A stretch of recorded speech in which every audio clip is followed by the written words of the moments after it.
Le Carré rond, saison 6, épisode 41. Salut tout le monde, salut JC, salut Steve. Comment ça va? Ben non. Nous allons commencer, messieurs, par souhaiter une excellente journée internationale des droits des femmes aux dames qui sont avec nous. On espère que ça vous avez passé une bonne journée, que les maillets vous ont pas trop fait suer. Et là, maintenant, mon cher JC, comment vas-tu? Ça va super bien, Martin. Puis toi, comment ça va? Moi, ça va number one. Des grosses journées, puis on aime ça de même. Moi, c'est comme ça que j'aime ça. Fait que je suis bien heureux. On est du monde occupé. On est pas mal occupé. Oh, ouais, je vais dire, comme je dis souvent, comme on dit par chez nous, en fait, comme on dit par chez nous au Témiscamingue, on se tient à aller. Steve Sauvé, toi, tu te tiens-tu à aller?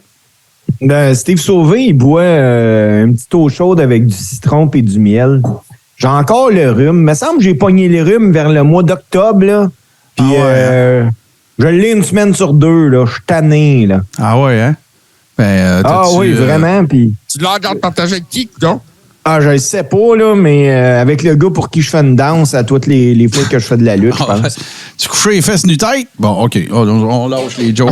On délire. On lâche les jokes plates. On a beaucoup de pince à la planche. On a un petit peu moins de temps que d'habitude, les boys. Fait que moi, je dis, on rentre ça tout de suite. Actu conspire, je m'en allais. Les actualités.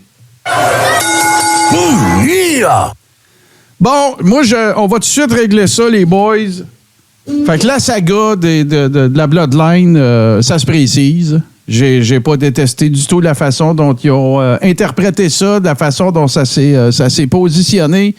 On parle bien sûr de Raw hier. On va parler inquiétez-vous pas, on va en parler des EW Revolution. On va parler du verre de tequila. On va parler du bladage. On va tout parler de ça. Mais là, faut qu'on règle le cas de la Bloodline. Comment t'as trouvé ça, Steve? Toi, parce que je sais que c'est très important pour toi, cette storyline-là, et pour nous tous, d'ailleurs, parce que ça implique deux Québécois. Comment t'as trouvé qu'ils ont géré ça? Moi, j'ai trouvé que ça a été bien fait, à l'exception de la réaction de la foule, là. Tu sais, t'as Jay qui arrive, que finalement, on pense qu'il va aller avec Sami, il se veille contre Sami, tout ça. Ça, c'est parfait. Mais on a réellement vu encore à Raw que Sami est trop over présentement. Ouais, trop over. Je comprends ce que tu veux dire, là, mais moi, j'ai trouvé que ça avait été très, très, très bien ficelé. Tu sais quoi la première affaire que je me suis dit? Je me dis, bon, enfin, c'est un swerve. Enfin. Oui. Parce que moi, je le savais pas, là. Moi, j'attendais. Quand Jay est arrivé et qu'il a fait le gros hug à Sami, là, je t'avoue que je comprenais pas comment ce qu'il était pour spinner ça, là. Mais tu sais, je m'attendais pas qu'il donne le... Excusez, là, on divulgage, les amis, là, sachez-le, là. Fait que si vous voulez... Si vous n'avez pas écouté Raw... Ouais, si vous n'avez pas écouté Raw... C'est partout en même temps, là. Ouais, c'est clair. Là. Mais, tu sais... moi, ce que j'ai resté sur mon appétit d'une petite affaire, par exemple. Moi, j'attendais Rikishi. Ben, mais là, tu vas trop vite. Parce que là, en fait, on a parlé de ce qui s'est passé à Raw lundi. Sauf que c'est la semaine passée que Rikishi est allé faire sa tournée de Dirt Sheets, là. OK? Puis il a dit que selon lui, c'était ça le bon move, puis c'est ça qu'il devrait faire. Puis c'est qui de mieux qu'un père pour aller régler les différends de ses enfants? Puis tout le kit. Regarde, là, ça, là, un worker qui work, là. Ça, c'est m'aller dire ça dans les dirt sheets. Ouais, ça, c'est m'aller dire ça dans les dirt sheets. M'a peut-être avoir un appel s'ils savent pas encore quoi faire avec ça. Moi, c'est de même que j'ai interprété. Mais j'ai pas trouvé que c'était une mauvaise idée, par exemple, parce que Rikishi, c'est un bon worker. Non, ça peut apporter de quoi à Bloodline et au Storyline. Là, c'est super intéressant. C'est ces trois gars qui sont là. Oui, pour en revenir au segment final de Raw, messieurs, moi, j'ai bien apprécié l'espèce de moment où Jay et Jimmy se regardent face à face puis ils tiennent par le chandail. Puis, tu sais, pas un mot. C'est deux jumeaux qui ont un contact unique, là. Ah oui. Ils se comprenaient sans se parler. Tu sais, il y avait une évidence là-dedans. Le move de Jay, c'était pas une surprise. C'était évident que c'était pour venir. Je pensais pas qu'il serait allé contre Jimmy en aucun cas, là. Ben, moi non plus, mais dans le fond, ça témoigne du fait que les gars, ils ont bien fait ça. Parce que moi, je te le dis, quand il s'en va rejoindre Sami, là, Comment je vais te dire ça? OK, là, c'est pas le barbershop avec Marty puis Shawn Michaels, là. Puis Marty Jannetty, là. OK, là, je vais te le concéder. Mais j'ai trouvé que ça avait été bien fait parce que si je me disais que c'était pour arriver de même, je pensais pas que ça arriverait hier. Lundi, excuse. Fait que ça, ils m'ont eu. Ça, ils m'ont swervé pas pire là-dessus. Mais je trouve que ça a été bien fait. Puis enfin, ils slow burn jusqu'à la dernière seconde la réconciliation avec KO. C'est ça qu'il faut faire. C'est direct de même qu'il faut faire ça. C'est de l'excellent storytelling, Martin. Oui, voilà. Pas à première occasion. Oui, c'est un bon slow burn. L'implication de tous les personnages. C'est super comme histoire. C'est une des meilleures histoires qu'ils nous ont pas racontées depuis la feud de Triple H, Shawn Michaels, probablement. Puis encore. Parce qu'il y a bien des moving parts. Il y a bien des variables. Tu as Solo, parce que là, ça aussi, c'est sorti. Là, c'est tout connexe. Vous l'avez vu, c'est sûr, les boys. Là, Solo, là, ils le voient dans le soupe. Là. Il le protège. Je vois pas comment que ça serait autrement, Martin. Ah non, c'est un excellent worker, mais moi, je pense qu'il n'est pas encore là. Il n'est pas encore là. Je sais que c'est un projet à long terme, là, mais il n'est pas encore là. Il est pas mal plus là que Dom, plutôt, ce moment. Oh! C'est qui est mauvais. Mais là, le pire, là, c'est que à moins, aviez-vous d'autres? Parce qu'on va la laisser respirer, cette histoire-là. On va la laisser avancer. J'ai l'impression qu'il va encore avoir des développements à SmackDown cette semaine. Je ne sais pas ce que vous en pensez, toi, Steve. C'est sûr qu'il va y avoir des développements. C'est juste que le seul développement qui reste, c'est la réconciliation entre Kevin et Sami pour arriver à faire le match par équipe. À moins que la WWE, Plush Fabule, se laisse une porte ouverte, puis qu'on y aille avec un three-way. Puis qu'est-ce que tu as pensé du fait, par exemple, que le dude, ça c'est super important, là, parce que ça c'est bullseye dans les affaires qu'on s'ostine tout le temps, moi plutôt, Steve. Comment tu as trouvé le fait que le gars qui vienne à sa rescousse, ça soit Cody? C'est parce que t'as pas le choix. Si tu veux le pusher pour qu'il y ait... Tu sais... Sami, présentement, est le babyface numéro 1 de la I, là, aux yeux du public. Si tu veux pusher un gars plus haut, c'est lui qu'il faut qu'il vienne aider le babyface. Ouais, moi je pense encore que tu fabules un peu que Cody, il est très over, là, Steve. Mais pas over comme Sami, Martin. C'est ça, il est pas over je vous dis pas, je veux juste pas que vous parliez de... Je l'aime, Sami, là. Arrêtez de penser que je fais l'avocat du diable. C'est pas pour le show. C'est pas pour le show que je fais ça. Non, mais attends un peu, JC, là. C'est pas pour le show que je fais ça, là. C'est pas pour être le gars pas d'accord, là, qui aime pas la crème glacée, là. C'est pas pour ça. Ce que je dis, c'est, parlez pas de Sami comme s'il était 100% plus over que Cody, parce que c'est pas vrai, là. C'est pas mal ça. Il pop Cody. Voyons, les boys, là. Il pop Cody. Cody, il pop, mais pas comme ça. Je dis pas qu'il pop pas autant que Sami. Je dis... Parlez pas comme si Cody est à 10% puis Sami est à 110, là. C'est pas ça, là. Non, mais c'est le public qui veut ça. Je comprends, mais l'histoire... La storyline qui concerne Cody va mener la I plus loin que la storyline de Sami et Roman. Probablement. Mais tu sais, ce que je veux dire en même temps, c'est que Cody a popé fort quand il est venu aider Sami, mais KO aurait popé plus fort. Oh non, c'est clair. Puis moi, je pense que c'est un build-up, en fait, là. Je pense pas que je pense que Cody qui arrive à la rescousse hier, c'était pas un call de dernière minute, là. Je pense que c'est ça. Non. Parce que évidemment que c'est qu'on va avoir la semaine prochaine, là, tu vas avoir Cody puis Sami contre je sais pas lesquels des deux, là. C'est sûr, A plus B plus C plus D, là. Checkez bien ça pour nous amener à Mania, là. Mais c'est clair.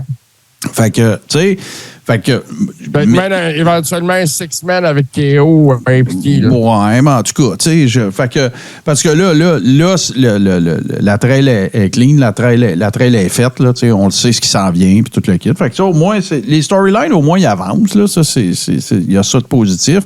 Puis, Sami est encore là, pas Cody, mais KO est encore là. Fait que, tu sais, c'est tout positif, là, c'est tout merveilleux, c'est tout fantastique. Mais là, moi, je veux vous parler d'un autre sujet, là.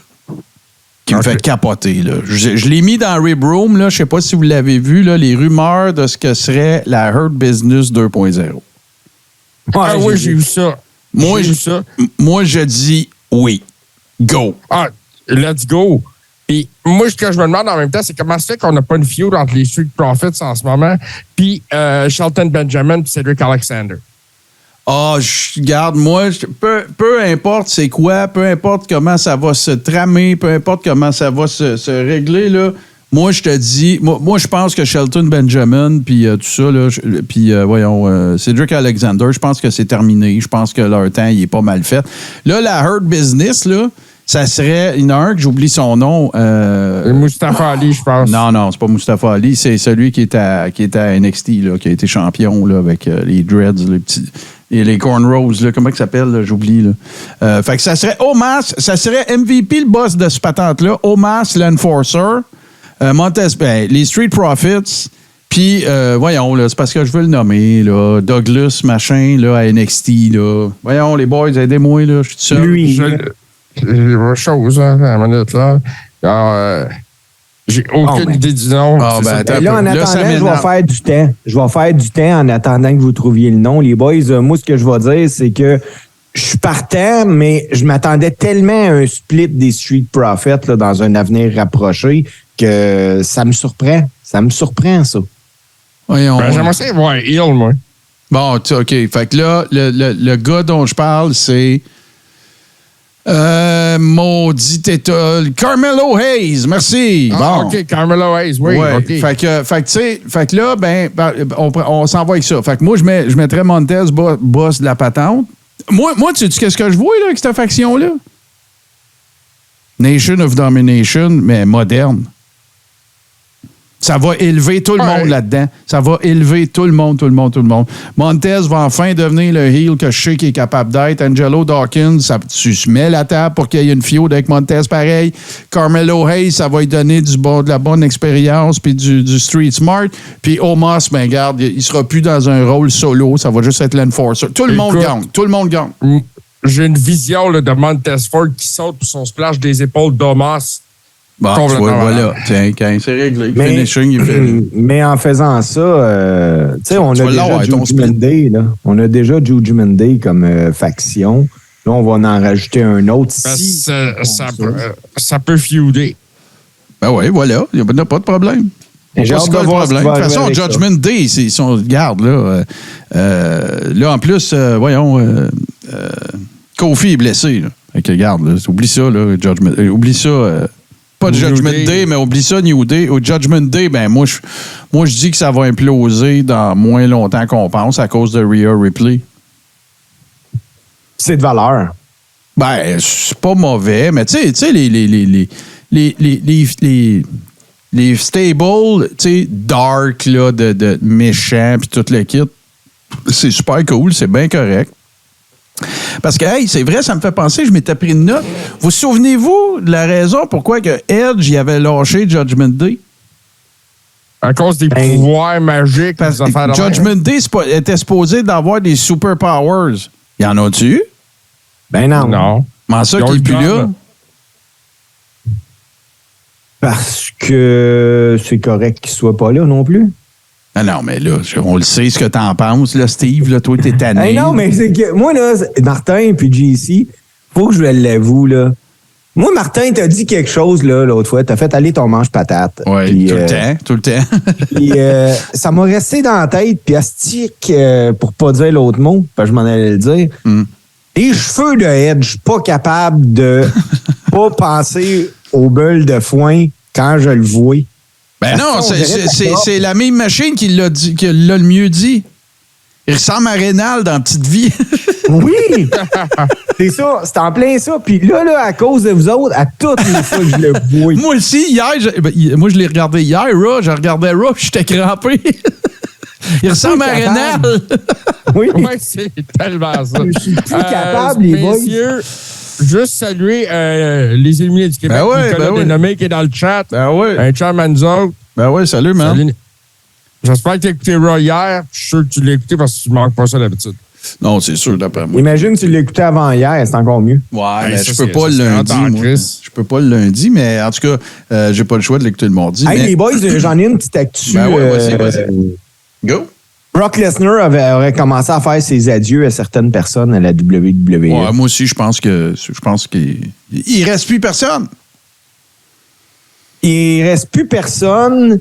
Lui, lui, là, pour vrai, c'est un Vince McMahon guy. Ben comme oui, ça se ben peut oui, pas. c'est clair, là, c'est sûr. Vince, en étant plus là, la I va être vendue. Brock a en masse d'argent. Il n'a plus besoin de la lutte, pas en tout dans sa vie. Ah, ben non, lui. Puis, hey, pas juste ça, sa femme, là, avait eu un gros settlement hors cours en plus avec la I, là, il y a plus de quelques Ouais, années. Fait que s'il y a de quoi, ben l'année prochaine, ça va être lui qui va être au Hall of Fame. Ouais, puis non, mais, tu sais, regarde ça d'un autre point de vue. Tu sais, là, on comprend, là, Steve qui disparaît des fois dans son ring. Tu sais, il y a le volet lutte, il y a le volet business, il y a le volet l'âge, tu sais, Brock, là, ça il tente encore de bumper, puis se promener en char, puis vivre dans ses valises, puis tu sais, ça se peut que non, puis c'est un farmer, puis là, à Star, il est rendu qu'il est associé dans des affaires de viande, puis de patente, puis bon, ça va bien, ces affaires-là. Mais au-delà de ça, il n'y a plus personne avec qui se battre. Il n'y a plus personne à mettre over, puis il n'y a plus personne il y a plus à se prouver auprès de qui que ce soit. C'est pas comme, mettons, Taker qui avait un personnage tellement mythique que, tu sais, ça avait des conséquences qui disparaissent, là. Là, c'est Brock Lesnar, tu sais. Fait qu'il va continuer de faire des appearances. Un moment donné, ils vont l'inviter. Ça va être lui, il va peut-être venir faire un petit 300-400 000 un soir parce qu'il va s'en aller dans le coin d'Austin Theory ou, tu sais, whatever. Mais il n'y a plus besoin, il n'y a plus personne. Là, le problème qui s'en vient pour la WWE, là, c'est un astifi de bon sujet que tu amènes là par rapport à travers Brock. Le problème qui s'en vient avec la WWE, c'est que même si c'est lui le meilleur worker de toute la business en ce moment, Roman Reigns, il n'y a plus personne avec qui se battre. Ah non, il n'y en a plus. Il n'y en a plus. Il les a tous traversés plusieurs fois. Il n'y a plus de challenger potentiel. Il n'y a plus personne. Fait qu'il reste perdre contre Cody, repartir ce feud-là, puis se rendre peut-être jusqu'à SummerSlam ou Survivor Series. Après ça, c'est The Rock. Il n'y a personne d'autre. Moi, tu vois, si Roman perd, moi, je pense qu'il s'en va pour un bout.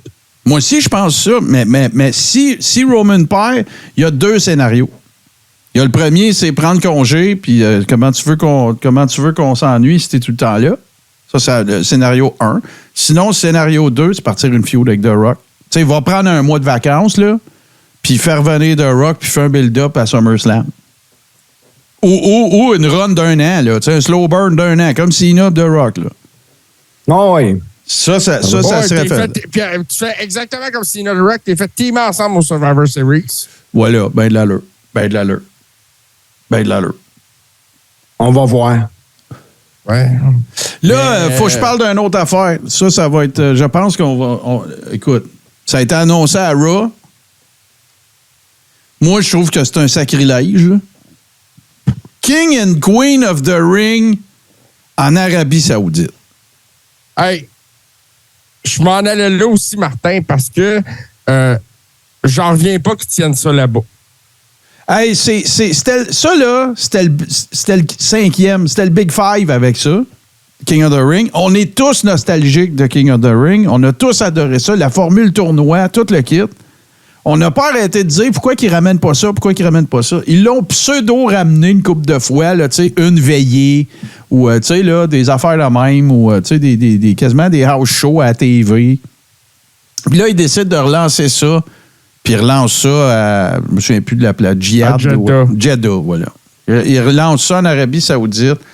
Moi, je trouve. Puis, tu sais, Queen of the Ring en Arabie Saoudite, c'est quoi? Ils vont se battre en camisole? Tu sais, ils vont se battre. Tu sais, je veux dire, ils sont obligés de se battre en pyjama. C'est correct, là. Je comprends que c'est ça la culture là-bas, puis tout. Puis moi, je trouve que, regarde, je suis pas d'accord. Puis je suis pas d'accord avec Live Golf. Puis je suis pas d'accord avec la I qui tient des événements-là. Puis je comprends que c'est parce qu'ils veulent redorer leur blason, tout le kit. Je comprends, ils ont le droit. Puis ils mettent le cash. Puis les workers font de l'argent. Puis Vince, il est content. C'est tout correct. Mais comme fan de lutte, moi, là, puis mes valeurs, là, je suis pas d'accord avec ça. Je suis pas d'accord de ramener un pay-per-view aussi, un événement aussi important dans le lore de la WWE, puis de faire ça en Arabie Saoudite. Ben, Martin, excuse-moi, Steve. Moi, ce que j'ai vu un peu dans Dirt Sheet, tu sais, à ce sujet-là, c'est que Le plan, c'est que c'est juste les 2 finales qui se tiendraient là-bas. M'en fous.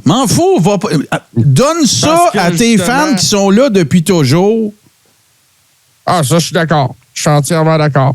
Ouais, mais Puis, d'un autre côté, en la journée qu'on est aujourd'hui, je trouve que ça fait pas avancer le droit des femmes non plus. Ben, Non, ça c'est sûr, mais bon.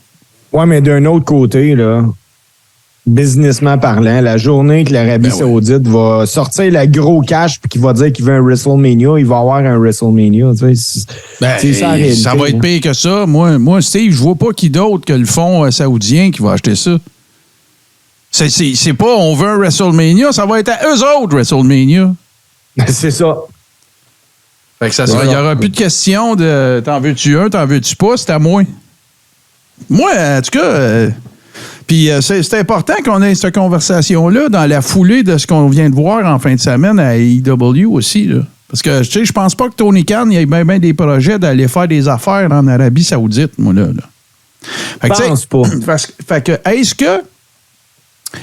est-ce que ça pourrait prêter lieu à une espèce de clivage entre... Mettons, là, regarde, on extrapole. Là, on a du temps quand même un peu, là. OK. Le fonds saoudien achète la WWE. On s'entend. Puis là, il est question aussi que s'ils font ça, là, ils veulent privatiser ça. Là. Ça sera plus une compagnie publique, là. On achète tous les stocks, là. Okay, c'est ça que j'ai lu, là. C'est ça qui va arriver, je ne le sais pas. Est-ce qu'on pourrait se ramasser avec... Moi, si je suis propriétaire de la AEW, là, la journée que le fonds saoudien achète la WWE puis que c'est plus une compagnie publique, là, moi, je suis la compagnie de lutte américaine. Exactement. C'est clair. La compagnie numéro 1 en Amérique du Nord maintenant. Voilà. Même que quand la WWE va être vendue, si c'est vendu à l'Arabie Saoudite ou quoi que ce soit, je me pose comme question, il arrive quoi? Est-ce que les contrats vont suivre ou il y a certains contrats qui vont être rachetés immédiatement puis des choses comme ça? Hey, t'as-tu pensé? Pense-y, là, tu sais, gars, m'a donné un exemple. Là, toi, là, bon, c'est correct, là, Roman, son cash, il en a fait en masse. Tu sais, tout le monde, même KO, Sami, ils ont eu des bonnes années, tu le quittes. Mais moi, mettons, je suis Austin Theory, là. Je serais nerveux. Ben, hey, je vais te donner un exemple bien simple. Solo Sikoa, je serais nerveux. Sami Zayn est d'origine syrienne, ne va pas en Arabie Saoudite. Mais non. Ce gars-là, demain matin, il n'aurait plus de job. Non, c'est fini. Bye. Hey, Tony Khan, là, part à rire, se tape dans les mains, puis il dit, viens, t'as mon grand. Ben non, c'est ça. Puis il faut tout de suite que... Tu sais, même moi, là, moi te le dire, là, Tony Khan, il faudrait qu'il soit allumé là, pour commencer ça tout de suite, là. Des drapeaux, tu sais, quand tu vois AEW, là, tu sais, un peu comme si c'était un film de Michael Bay, là, tu sais, il faut qu'il y ait des drapeaux des States partout, là, tu sais. Ouais, des explosions à la Fast and Furious. Ouais, c'est ça, là, tu sais, il faut que sa prod, elle reflète ça, parce que moi, en tout cas, de où je suis assis, là, ceux qui ont les poches assez profondes, là, pour faire ça, là, selon, puis Vince, il va être gourmand, là, c'est sûr, là, ben, c'est les seuls. C'est pas comme Cass qui va allonger des 9 milliards, puis c'est pas... Tu sais, Kevin Nash, lui, il pense que 9 milliards, c'est trop. Tu vas me dire, c'est qui Kevin Nash? Ben, Kevin Nash est un des lutteurs les plus intelligents que moi, j'ai jamais entendu parler. Ben oui, c'est trop. Mais si c'est le prix que les Saoudiens sont prêts à payer, ils vont le payer. C'est quoi le brand value de quelque chose? C'est quoi la vraie... C'est quoi... OK, je vous pose une question, les gars. C'est une question piège, je vous le dis tout de suite. C'est quoi la valeur de quelque chose? La valeur de quelque chose, Martin, c'est ce que toi, tu es prêt à payer pour. C'est ce que le monde pense que ça vaut. Exactement. C'est pas ce que ça vaut. Non, mais t'es pas loin. Mais attends un peu. C'est pas pareil. C'est pas pareil, Steve. C'est pas ça. Ce qui va déterminer la valeur de quelque chose, c'est pas ce que ça vaut, c'est ce que le monde pense que ça vaut. On dit la même affaire, là. On dit la même affaire. Parce que si quelqu'un qui pense que ça vaut ça, il va le payer. Je comprends. C'est ça. Je te donne un exemple. Hier, ça a cogné à la porte chez nous. On s'en allait. Puis, c'est une agente d'immeuble pour savoir si on pensait vendre notre maison parce qu'elle aurait un acheteur. Ouais. Moi, j'ai dit, si tu es prêt à me donner 400 000 $, moi, te la vendre. Puis là, elle me dit, ben, ça pourrait valoir ça. Là, j'ai fait comme, hey, wow, moi, je niaisais, là, je voulais pas vendre ma maison, puis je veux toujours pas vendre. Ouais, parce mais. n'acheter un autre, Je comprends. c'est pas faisable. OK, mais regarde, je vais te donner un autre exemple. OK, ça, c'est un bon exemple, mais c'est un exemple très appliqué. Tu sais, c'est toi, ta maison, il y a quelqu'un. Je vais te parler d'autres choses. À chaque année, là, ils font, je me souviens plus c'était quelle firme qui faisait ça, là, ils faisaient une espèce de pseudo-sondage. Ben, je sais que c'est pas léger, là. Tu sais, c'était une vraie firme, une firme carrément de marketing là, qui faisait ça pour le compte de. Mais c'est peut-être léger, remarque, là. C'est les marques qui valent le plus. Ouais. Puis c'est pas la valeur de ce que c'est, là. Tu sais, je vais te donner un exemple. Saint-Hubert, ça vaut pas plus que, je sais-tu, moi, Pharmaprix, là. Mais ça score plus. C'est ce que le monde pense qu'une chose vaut. C'est ça, sa vraie valeur. Mais tu comprends? Fait que c'est ça. Fait que là, ben, on dit la même affaire. Tu sais, si le fonds saoudien, là, ils sont impliqués dans toutes sortes de bébelles, puis ils achètent plein de cossins. Puis on s'entend, là, je suis pas en train de dire que, tu sais, ils rapatrieraient. Je suis pas en train de dire que Keio, faudrait qu'ils déménagent en Arabie Saoudite. C'est pas ça qu'on dit. Ils ont des places d'affaires ici, ils ont des bureaux, ils ont des actionnaires, ils ont, tu sais, ils ont des gestionnaires. Mais il reste qu'à la fin de la journée, les intérêts qui détiendraient ça, ce serait des intérêts qui ne seraient pas issus des États-Unis. C'est ça la réalité. Fait que si tu veux te positionner en termes de marketing comme Tony Khan, ils viennent de te mettre ça sur un plateau d'argent, là. Ben oui. Tu sais, qu'est-ce que tu fais avec Hulk Hogan? T'sais? Hulk Hogan, il s'en va il s'en va en Arabie Saoudite avec le drapeau des States, I am a real American, puis tout. C'est fini, ça, là. C'est fini. Ouais, oui, c'est vrai. Yves, il dit salut Yves, en passant. Yves, il dit MVP, c'est vrai. Il a renoncé à sa religion. Il a été musulman. C'est peine de mort automatique. Oui. Fini. Mais c'est pour ça qu'il ne va pas justement en Arabie Saoudite. Mm-hmm. Puis, tu sais, c'était cool la première fois. Au premier Crown Jewel, là, c'était Lacey Evans puis Natalia, je pense, qui se battaient en T-shirt puis tout, puis on était comme, tu sais, c'est cool, ça a fait avancer. Ouais, mais ils continuent d'y aller, puis ça n'a pas avancé, là. Ils sont encore en pyjama, là.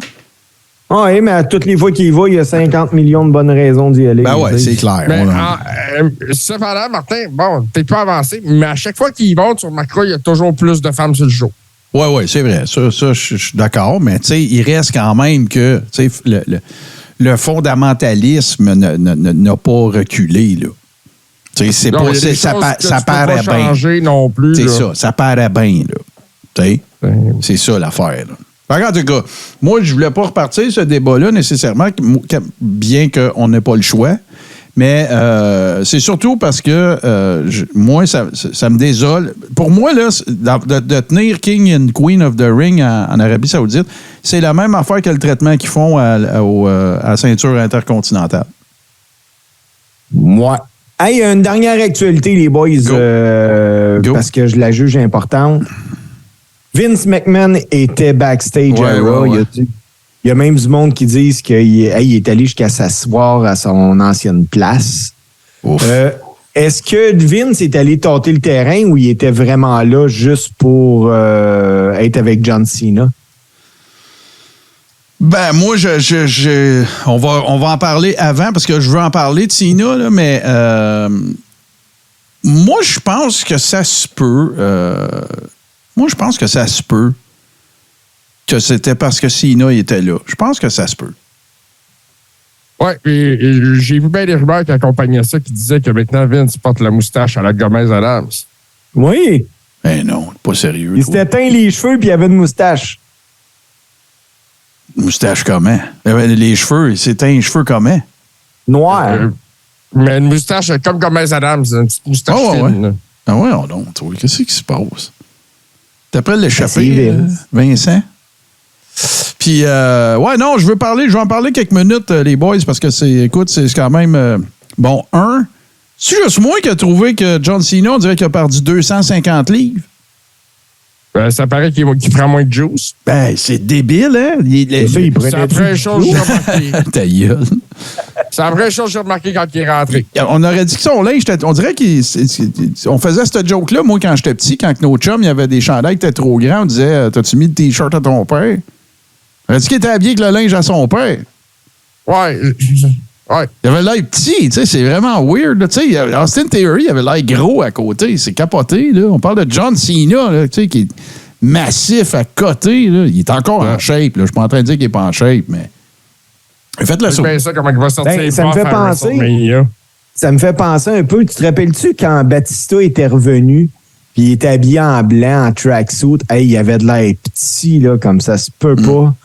Puis McMahon était fâché justement que Batista ait mis ces vêtements-là parce qu'il disait, hey, il dit, t'étais un monstre, toi, puis là, t'avais de l'air de monsieur puis madame tout le monde. Ah ouais, l'air du gars qui est dans un rave à tous les soirs, tout le temps, sa pinotte. Ouais, c'est ça, mais là, Cena, ça a été ça un peu, là. Et, écoute, il a dégonflé. Mais tu sais, le gars, il avance en âge aussi. Ouais, on se le cachera pas, là. Il faisait du jus pour la lutte, là, en n'étant plus à la lutte. À un moment donné, tu viens que tu fais plus attention à toi. Ben oui. Puis tu sais, je m'excuse, là, mais on va se le dire. Là. John Cena avait un régime et un horaire de spartiate, là, tu sais. Le gym, le gars qui a fait le plus de Make-A-Wish, de l'histoire de Make-A-Wish, il faisait de l'acting, il fallait qu'il soit sur la route pour la I, tu sais. C'est vraiment. Tous les promotionnels. Ben ouais. Fait que là, j'imagine que tu sais, à un moment donné, quand t'es plus obligé de runner, tu sais, under the gun de même tout le temps, mais là, hey, t'es-tu content de pas être obligé de pousser 600 livres de squat à tous les jours? Puis, tu sais, fait que, puis, Boston Pat, notre wikiste spécialiste, il a 46 ans qu'il va avoir en avril, John Cena, là. C'est fini, là? Hey, c'est ça. C'est fini, là. Mais ça va être bon parce que moi, j'ai trouvé, c'est ça que je voulais vous demander. John Cena, il a toujours été une machine sur le mic, OK? On l'a vu encore cette semaine, là. Le gars, c'est une des bonnes promos, moi, que j'ai entendues cette année à date, là. Je vous le dis, là. Quand il dit « on te croit pas », puis le monde s'en sac, puis c'était super bien fait. Sauf que j'ai trouvé que Austin Theory avait très bien tenu son bout. Oui, bien, Austin Theory, là, on le dit souvent, là, nous autres, que ça, c'est vraiment le futur de la lutte. Là. Ouais. Le GOAT, parce que là, on se comptera pas d'histoire, John Cena, c'est le GOAT, là. Ouais. C'est pour le mettre over. Écoute, ils ont de l'espoir pour ce gars-là. À WrestleMania, en plus, il est sacrément. Ah non, il n'y a pas de niaisage, là. Ça, là. Tu peux pas avoir une plus belle marque de confiance pour Austin Theory. Là. Ça veut dire que tout le monde considère que ça va être vendeur. Ça va être le fun. Fait que. Puis là, ben la confirmation est faite. Moi, je pense que ça va être un show stealer. Logan Paul contre Seth Rollins, c'est officiel. Puis moi, j'ai bien hâte. Je suis excité de ce match-là. Je pense qu'on n'a pas fini d'être impressionné par Logan Paul. Moi, j'aimerais voir Logan Paul être là toutes les semaines, lutter régulièrement, tout ça. Parce que, tu sais, être bon une fois... Ben non, je sais que ça n'arrivera pas, mais c'est là que je m'en allais. Tu sais, être bon une shot parce que tu as pratiqué le match pendant 2 mois avec Seth dans soit au Performance Center ou whatever, c'est une chose. Être là puis faire des bons matchs à toutes les semaines, faire des house shows, être sur la route, c'est une autre affaire. Ouais, mais c'est pas ce contrat-là qui est signé. Mais non, je sais bien. Non, puis c'est parce que, je vais te dire pourquoi il le fera pas. Là, c'est le worker en toi qui parle, parce que tu aimerais ça voir ce que le gars est capable de faire. Mais il n'y a pas besoin. C'est ça le problème. Il n'y a pas besoin de faire ça. Il va être là juste des pay-per-view, les gros Raw. Pis... Oui, parce que pis ça, c'est rare que je vais dire ça, mais la WF a plus besoin de lui que lui a besoin d'eux autres. Il emmène toute une vague avec lui. Ah, puis les médias... Ben, malgré que tu dis ça, Steve, mais en même temps, tu sais, la WWE a plus de followers sur les médias sociaux que la NHL, la NBA, la NFL, toutes mis ensemble. Oui. Avant Logan Paul. S'il y a une entreprise qui a su exploiter les médias sociaux, c'est la WWE. Ben oui, c'est ça. Fait que, tu sais, ils ont-tu plus besoin de lui que l'inverse? Moi, je pense que c'est pas autant que ça. Oui, c'est du bon market value, c'est sûr et certain. C'est certainement mieux que fucking Bad Bunny. Mais il faut qu'il reste un happening. Ouais, moi, là, après Elimination Chamber, là, on s'en allait prendre le métro, puis ma fille de 15 ans, Elle, son moment marquant, c'est qu'elle avait vu Logan Paul. Ben oui, c'est ça. C'est là. Là, tu l'as. Là, tu as raison. Mais la I, as-tu besoin? C'est un nice to have, là, mais je pense pas qu'il ferait des courbettes là, s'il demandait des affaires qui n'ont pas d'allure. Je pense pas. Ben, tu sais, moi, je me rappelle du temps qu'il y avait Rob Gronkowski, là. Ouais. Je suis content qu'il y ait Logan Paul à la place. Ouais, moi aussi. Hey, tu fatiguant, lui. Moi, j'ai jamais aimé de Gronk. Dernier petit point, les boys, avant qu'on embarque dans nos autres affaires. Moi, je suis assommé là, de ça. Là. Puis j'ai vu ça, c'est Dirt Sheet, mais Lutte Québec l'a relayé aussi. Là. Fait que là, la I, ils sont en train de négocier avec les États du Colorado puis du Michigan pour que le monde puisse gager sur des matchs de lutte pour vrai. Là. Ouais, j'ai vu ça aussi. Ça me laisse perplexe. Non, tu peux pas. À Vegas, tu peux gager sa lutte, Martin. Oui, mais il y a des preneurs au livre. Tu peux gager sur tout à Vegas. Tu peux gager sur le coin flip du match du lundi soir dans la NFL. Mon point, c'est pas là. T'sais, que tu puisses faire des gageurs à Vegas sur tout, c'est correct, c'est Vegas. Sauf que là, à un moment donné, là, c'est quoi? On va pouvoir gager John Cena contre Austin Theory à mise au jeu, Carlis? Ben, faut pas. Ben non, faut pas. Parce que ça va influencer le cours des matchs et des storylines. C'est clair. Ben, puis n'importe qui, moi, je t'ai haï, je t'ai dit, hey, JC, bête sur tel une grosse somme, c'est lui qui prend ça ou whatever. Tu sais, ça n'a pas de sens. Ben non, mais OK, je vais vous poser une question, moi, qui fait que je suis pas d'accord. Combien de trucs scénarisés connaissez-vous sur lesquels on peut gager? Aucun. C'est ça. Une gageure, c'est le fruit du hasard. C'est ça. Il n'y a pas de hasard. Il n'y a aucun hasard là-dedans. Il y aura peut-être la soirée des Oscars. C'est un événement scénarisé. Je ne sais pas si on peut parier ces Oscars. Oui. Ça doit. À Vegas, tu peux parier là-dessus. Ben oui, oui, à Vegas. Oh, ouais, c'est sûr. C'est sûr, parce que là, le problème aussi, c'est que quoi? On ferme les dirt sheets? Ah non, c'est ça. C'est ça. Ils n'arriveront jamais à faire ça non plus. Alors, écoute, parce que là, Dave Meltzer va avoir parlé avec Seth Rollins, puis Seth Rollins va lui dire, oh non, c'est ça le deal que j'ai fait avec Logan Paul, je vais le mettre over à Mania. Là. Fait que là, regarde bien. Le pari n'est pas loyal parce que j'avais de l'information que les autres n'avaient pas. Right? Ou 2, Dave Meltzer peut compter de la bullshit. Puis altérer le cours normal de ce qui se serait passé. Mais Seth Rollins aussi. Tu sais, puis là, quoi? Dave Meltzer qui sort dans sa dirt sheet. Voyons, Seth Rollins m'a dit que c'est lui qui met over Logan Paul à Mania. Moi, je pars avec cette information-là, je gage 100 000, puis là, je perds. Toc, m'envoie chez Meltzer. Salut.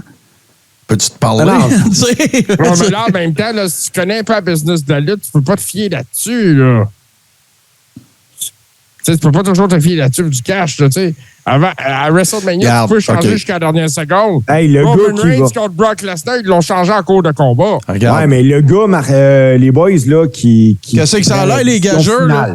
Qu'est-ce que ça a l'air, les gageurs, là? Ouais, OK, parfait. Ben, vire-moi ça de bord, là. C'était supposé. Tout le monde gage sur Brock. OK, on va faire gagner Taker juste pour faire chier le monde, tu sais. Là, Boston Pat, il dit. Mais attendez un peu, là. Boston Pat, il dit que les Oscars et les Grammys. OK, parfait. Il y a une académie, là, qui gère ça, là. Il y a des firmes comptables qui s'assurent de la confidentialité d'eux. C'est sûr qu'il y a plein de monde qui il y en a des dirt sheets d'Oscars, puis il y a des dirt sheets de Grammys. OK, c'est correct. Mais tu sais, c'est légiféré. Il y a une académie, dans chacun des cas. La WWE, écoute, ils mettent des chauffeurs de limousine au Hall of Fame, là. En tout cas, moi, si tu te dis que ça va être des pools corrects, ça, des pools, c'est différent. Mais c'est de la gageure. Ben oui, moi, je suis pas d'accord. On va voir ce que ça va donner. Là, ils ont mis ça dans les mains de Hearts and Young, l'espèce de Samson Belay de Loite et Touche, là, qui pourrait gérer ça puis rassurer les commissions de gambling de ces États-là. On verra comment ça va se dérouler. On verra comment ça va se passer. Mais moi, je prédis un shit show en devenir, là, mon vieux, là, vraiment. Là. Parce que là, imagine-toi, là. Tu sais, là, OK, les preneurs au livre donnent Cena gagnant à 5 ou à, je sais pas, à 3 contre 1, mettons. Puis là, ben, t'arrives, puis toi, tu t'entends Meltzer dire non, moi, je le sais, c'est Austin Theory qui va gagner. Fait que tu t'en vas mettre ta fortune sur Austin Theory, puis là, finalement, ils ont décidé que c'est Cena qui gagne parce que, en plus, pense-y, Hogan, il avait du contrôle créatif sur ses affaires. Fait qu'il pouvait arriver à minuit moins quart et dire That's not gonna work out for me, brother. Tu sais, fait que quoi? On scrape toutes les. Mais non, ça n'a aucun sens. Ça n'a aucun espèce de bon sens. À Vegas, là, fais des gageurs parfaits. L'ordre du monde dans le Rumble. Tu sais, des affaires de même, là. Mais en tout cas, je prévois un shit show. On verra si c'est ça qui. Si c'est ça qui se produit, mais en attendant, on va faire une pause parce que Steve, j'ai hâte de savoir de quoi tu veux nous parler parce que Steve, il y a une chronique pour nous autres qui va concerner quelqu'un, un sympathique personnage. Et, de toute façon, regarde, je ne la brûlerai pas. Tout de suite après ceci, chers amis.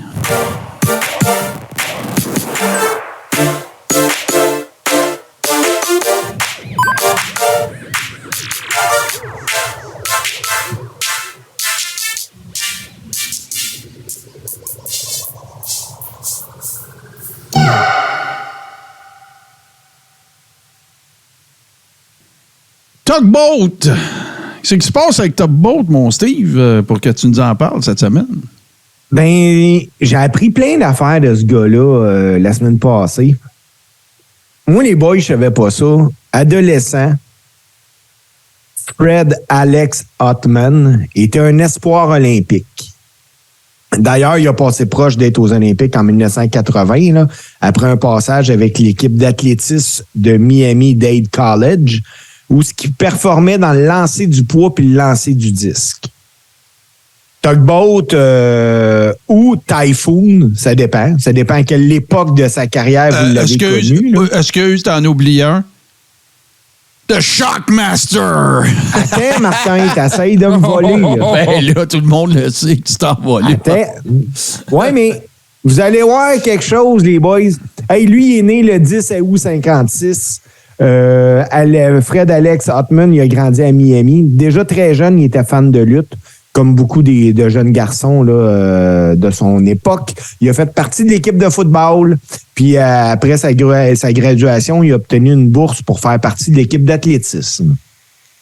Après avoir échoué ses qualifications olympiques, Ottman a continué à s'entraîner. Puis c'est d'ailleurs au gym qu'il a fait la connaissance des lutteurs Al Costello puis Don Kent. Eux, ils voyaient Ottman, puis en le voyant, ils ont dit, écoute, faut que ce gars-là fasse de la lutte. Puis il a été mis en contact avec un certain Boris Malenko, le père de Dean Malenko.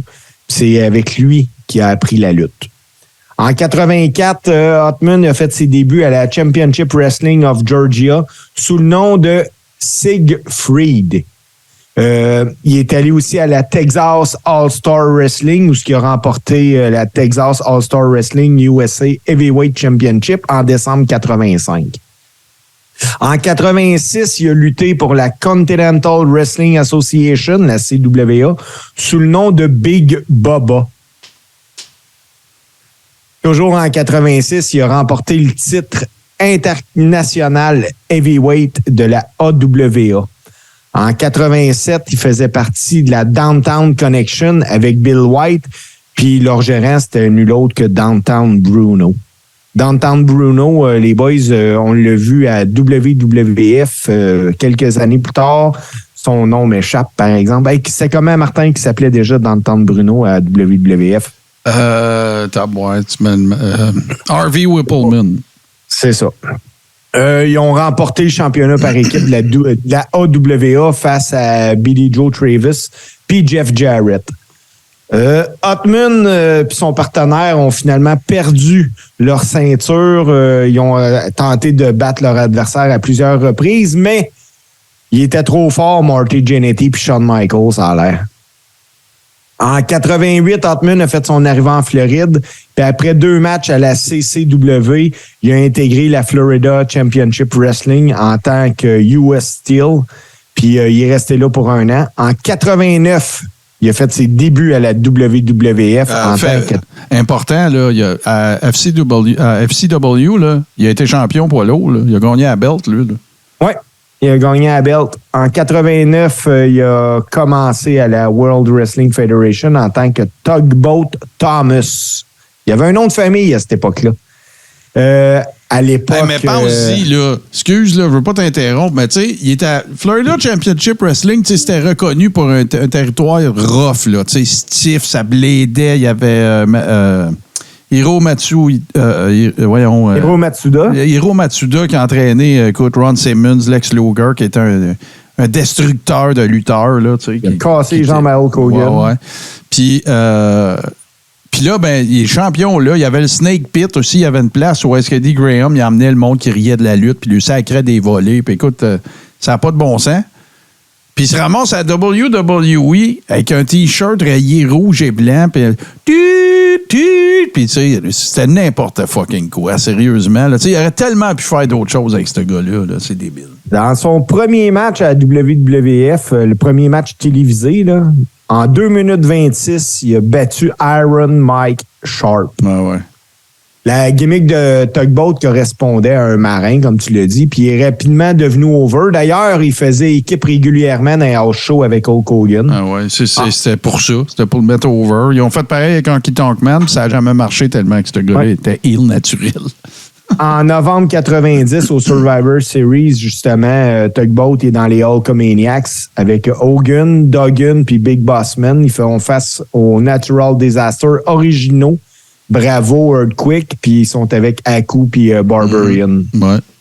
Il y avait de la viande. Également, dans les house shows, Tugboat a été le premier test important de l'Undertaker.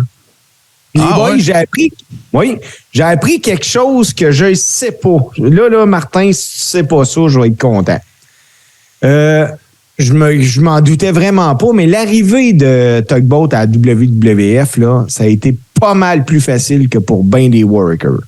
Tu sais, oui, il mesurait 6 pieds 4, pesait pratiquement 400 livres.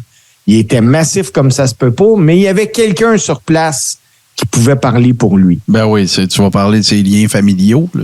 Ses liens familiaux, très peu de gens savent, mais sa conjointe de l'époque se nommait Bobby Rodriguez Ronalds, soit la belle-sœur de Virgil Riley Ronalds Jr., mieux connu sous le nom de Dusty Rhodes. C'est son beau-frère, c'est le mononcle à Cody, parce que je le sais, puis je vais te dire pourquoi, parce que si vous avez jamais vu ça, Legends of Wrestling, si vous avez le network, dépêchez-vous avant que ça soit plus là, parce qu'il y avait une série télévisée, c'était un panel, c'était une table ronde dans laquelle tu avais tous des vieux de la vieille, J.J. Dillon, Pat Patterson, Jim Ross, il y en a passé plein, là. Brett est allé, Roddy Piper est allé, puis il parle des good old days, il parle de la vieille époque, puis tout ça, puis quand tu es arrivé, évidemment, si tu n'en as pas parlé, tu vas en parler, ou sinon on va le faire là, mais c'est évidemment la pire gimmick de marde de l'histoire de l'humanité, c'est le Shockmaster.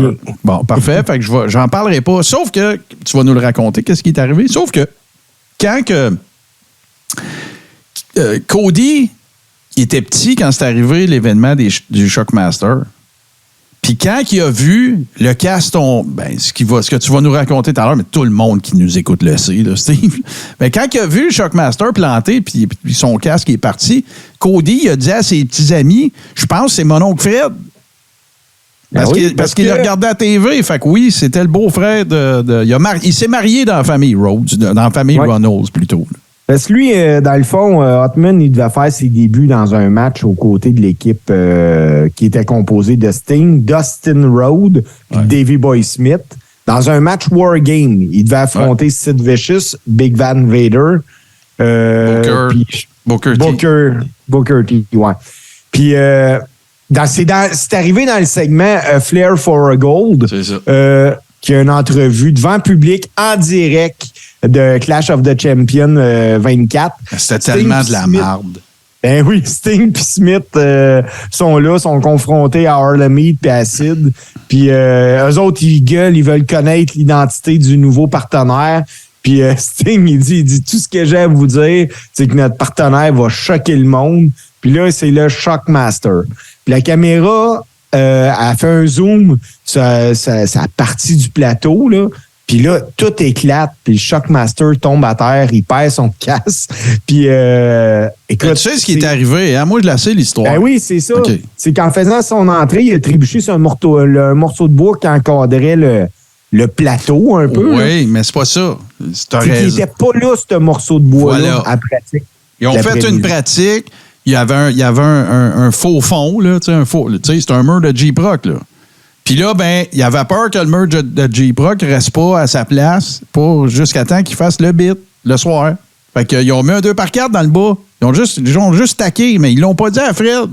Fait que Fred, lui, est arrivé, il passait à travers du mur. Ça, c'était un pet. Sauf qu'il ne savait pas qu'il y avait un 2x4. Fait que qu'est-ce que tu penses qui est arrivé? C'est ça, c'est un piège, dans le fond, là.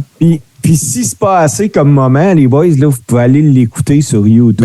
Ben oui. T'entends en background Davey Boy Smith dire « Il vient de tomber sur le cul. » Oh, he fell on his arse. Ouais. Puis tu sais, son accent britannique, là. Ouais, le seul qui break pas character, là, c'est Sid.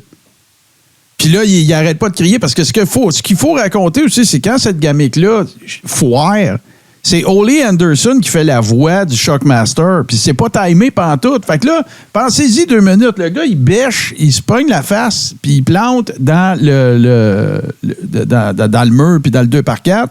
Là, tout le monde est crampé, tout le monde broille, tout le monde est brisé. Là, t'as Sid Vicious. « Ah, qu'est-ce que tu vas faire? » Puis il crie comme un acide perdu. Puis là, lui, il faut qu'il se lève, il faut qu'il se remette son casque, qui est en fait un casque de Stormtrooper avec du glitter dessus, qui ont shooté avec la canne. Il faut qu'il le remette. Puis pendant ce temps-là, Ole Anderson, lui, il parle, mais c'est pas raccord pantoute. Puis là, ben Fred Ottman, le Shockmaster, lui, il est là, puis il faut qu'il se fasse à la tête. C'est comme s'il parlait, puis c'est pas lui qui parle. Écoute, un shit show monumental. Puis là, après, écoute, c'est pas dur, là. Ça a marqué la fin de Fred Ottman. Point, là. Parce qu'après ça, il a essayé de virer ça, faire un bonhomme comique avec. Il n'y a rien eu à faire, là. Tout le monde, quand il voyait Fred Ottman, il voyait même plus Tugboat. Il n'aurait même pas pu le ramener en Tugboat. Il voyait juste le tata avec son casque de Stormtrooper avec des brillants. Puis la feuille de J-Proc toute décollissant en arrière de lui, puis le gars qui s'est enfargé dans le 2x4, c'est tout, là. Puis si vous regardez le segment sur le WWE Network, là, la phrase de Davey Boy Smith a été coupée. La WWE, sur son site officiel, elle a écrit « On peut affirmer que les débuts du Shockmaster à la WCW sont les plus grands de tous les temps, mais pour les mauvaises raisons. » Ben oui. Puis salut le False, ben oui, ça existe encore le network, puis c'est une vache à lait, en fait, là.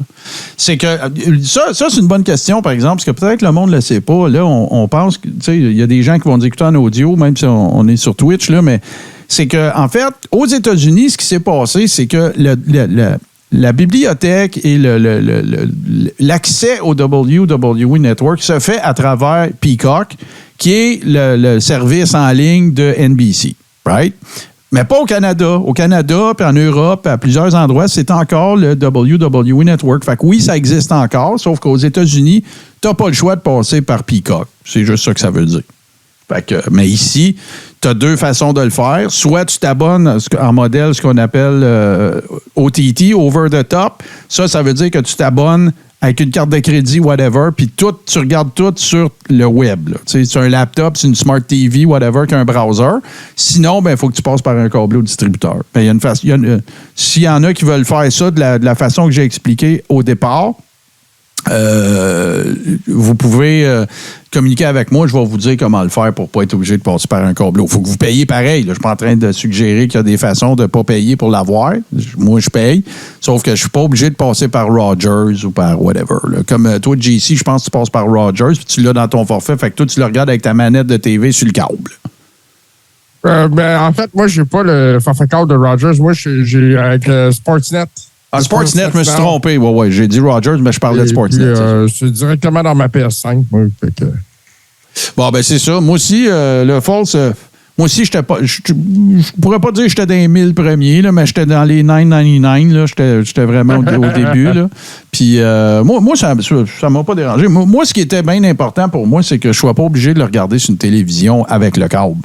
Tu sais, que je prenne un laptop, mon cell, une tablette, ça a toujours été ça. Que je cherchais du network. Fait que ça, j'ai toujours été je dirais que j'ai toujours été bien servi dans ce sens-là. Mais t'es pas le seul, le Falls, parce que c'est sûr qu'il y a du monde que ça a dérangé, là. C'est sûr qu'il y a du monde que ça a dérangé, sauf que c'est un service qu'il faut que tu payes pareil, pas over the top, c'est mal dit, mais c'est un add-on à ton forfait. Même pas, non, c'est vrai. Quand tu t'abonnes à Peacock, bang, tu l'as. Tu l'as aux States. Tandis que quand tu es ailleurs, ben c'est ça. Plus original qu'un casque de Stormtrooper, ben oui, c'est sûr. Mais là, c'était Oli et Kevin Sullivan qui bouquaient dans ce temps-là. Puis garde... Ole Anderson, ça n'a pas toujours été reconnu pour... il est resté jamais un peu dans son époque, je pense, Ole. Mais, donc, voilà. Ben, écoute, avais-tu d'autres choses sur M. Non. Ouais, parce que ça, c'est un gars de construction. Hein. Après sa carrière de lutte, lui, là, il est devenu comme surintendant sur des chantiers de construction, puis tout le kit. Là. C'est ça qu'il a fait. Il a eu une carrière... il s'est pas retiré en tant que juste le Shockmaster. Ça n'a pas de bon sens. Hey, ben merci Steve. Moi aussi, m'avoir une petite chronique pour vous autres. Fait que on va faire une très très courte pause, puis on va revenir tout de suite après. Enquête, mystère et histoires sordides. Infâme, les mardis 20h. Sur Touski TV. You humbled them and you humiliated them. Well, now it's my turn. I'm going to make you beg, DiBiase. Ben, ça tombe bien qu'on ait une promo qui parle de DiBiase parce qu'il y a une situation que je suis, ça fait quand même quelques années. Puis oui, je suis très d'accord avec le Falls pour clore le débat sur Shockmaster. Même sans le botch, ça n'aurait jamais fonctionné. Je suis très d'accord. Je vois pas ce qu'il aurait pu...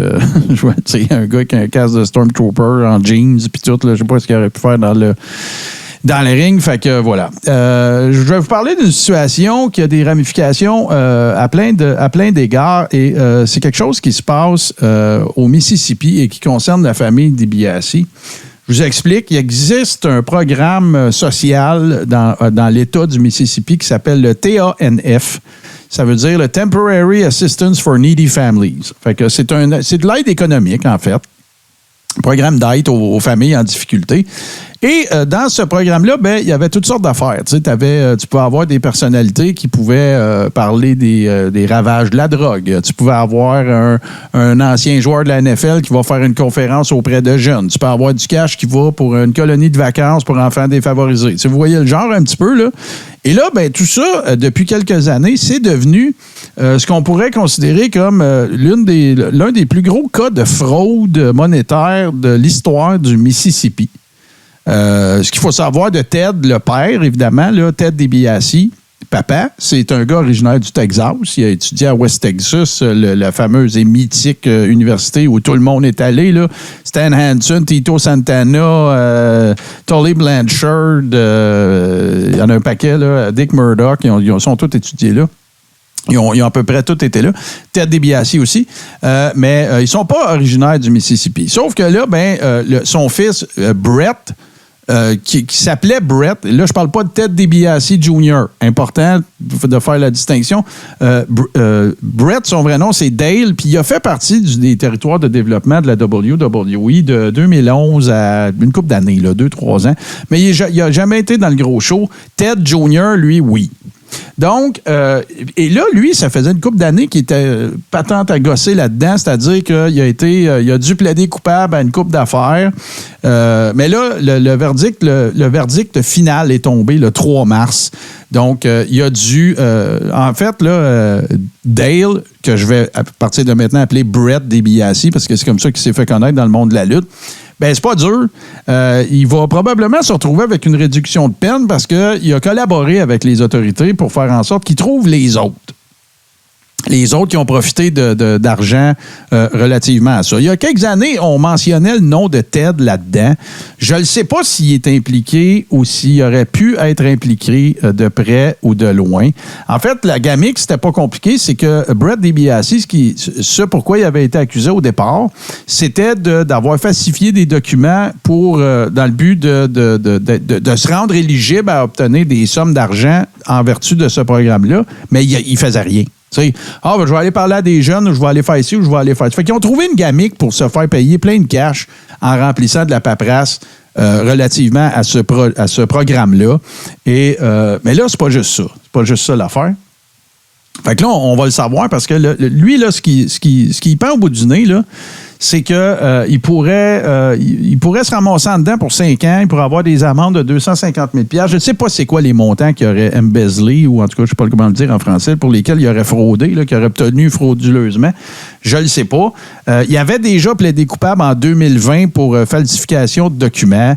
Il y avait la dernière fois qu'il a lutté, en fait, c'était en 2016, c'est ça, je vous disais tantôt, là. Il a travaillé principalement dans des indies, mais de 2008 à 2011, il était dans Florida Championship Wrestling, avant que ça s'appelle NXT, bien sûr, pour la WWE. Donc, et ben là, ça, c'est qu'il n'y a pas juste lui qui a dans cette histoire-là. Vous avez sûrement entendu parler aussi que Brett Favre avait été impliqué dans un dossier. Bien, c'est la même patente. C'est la même affaire. Mais là, écoutez bien ça, il n'y a pas juste Brett DiBiase qui est pogné dans cette histoire-là. Il va y avoir Pat McAfee aussi, parce que Brett Favre actionne Pat McAfee pour libelle diffamatoire sur des propos qu'il a tenus au sujet de cette histoire-là particulièrement.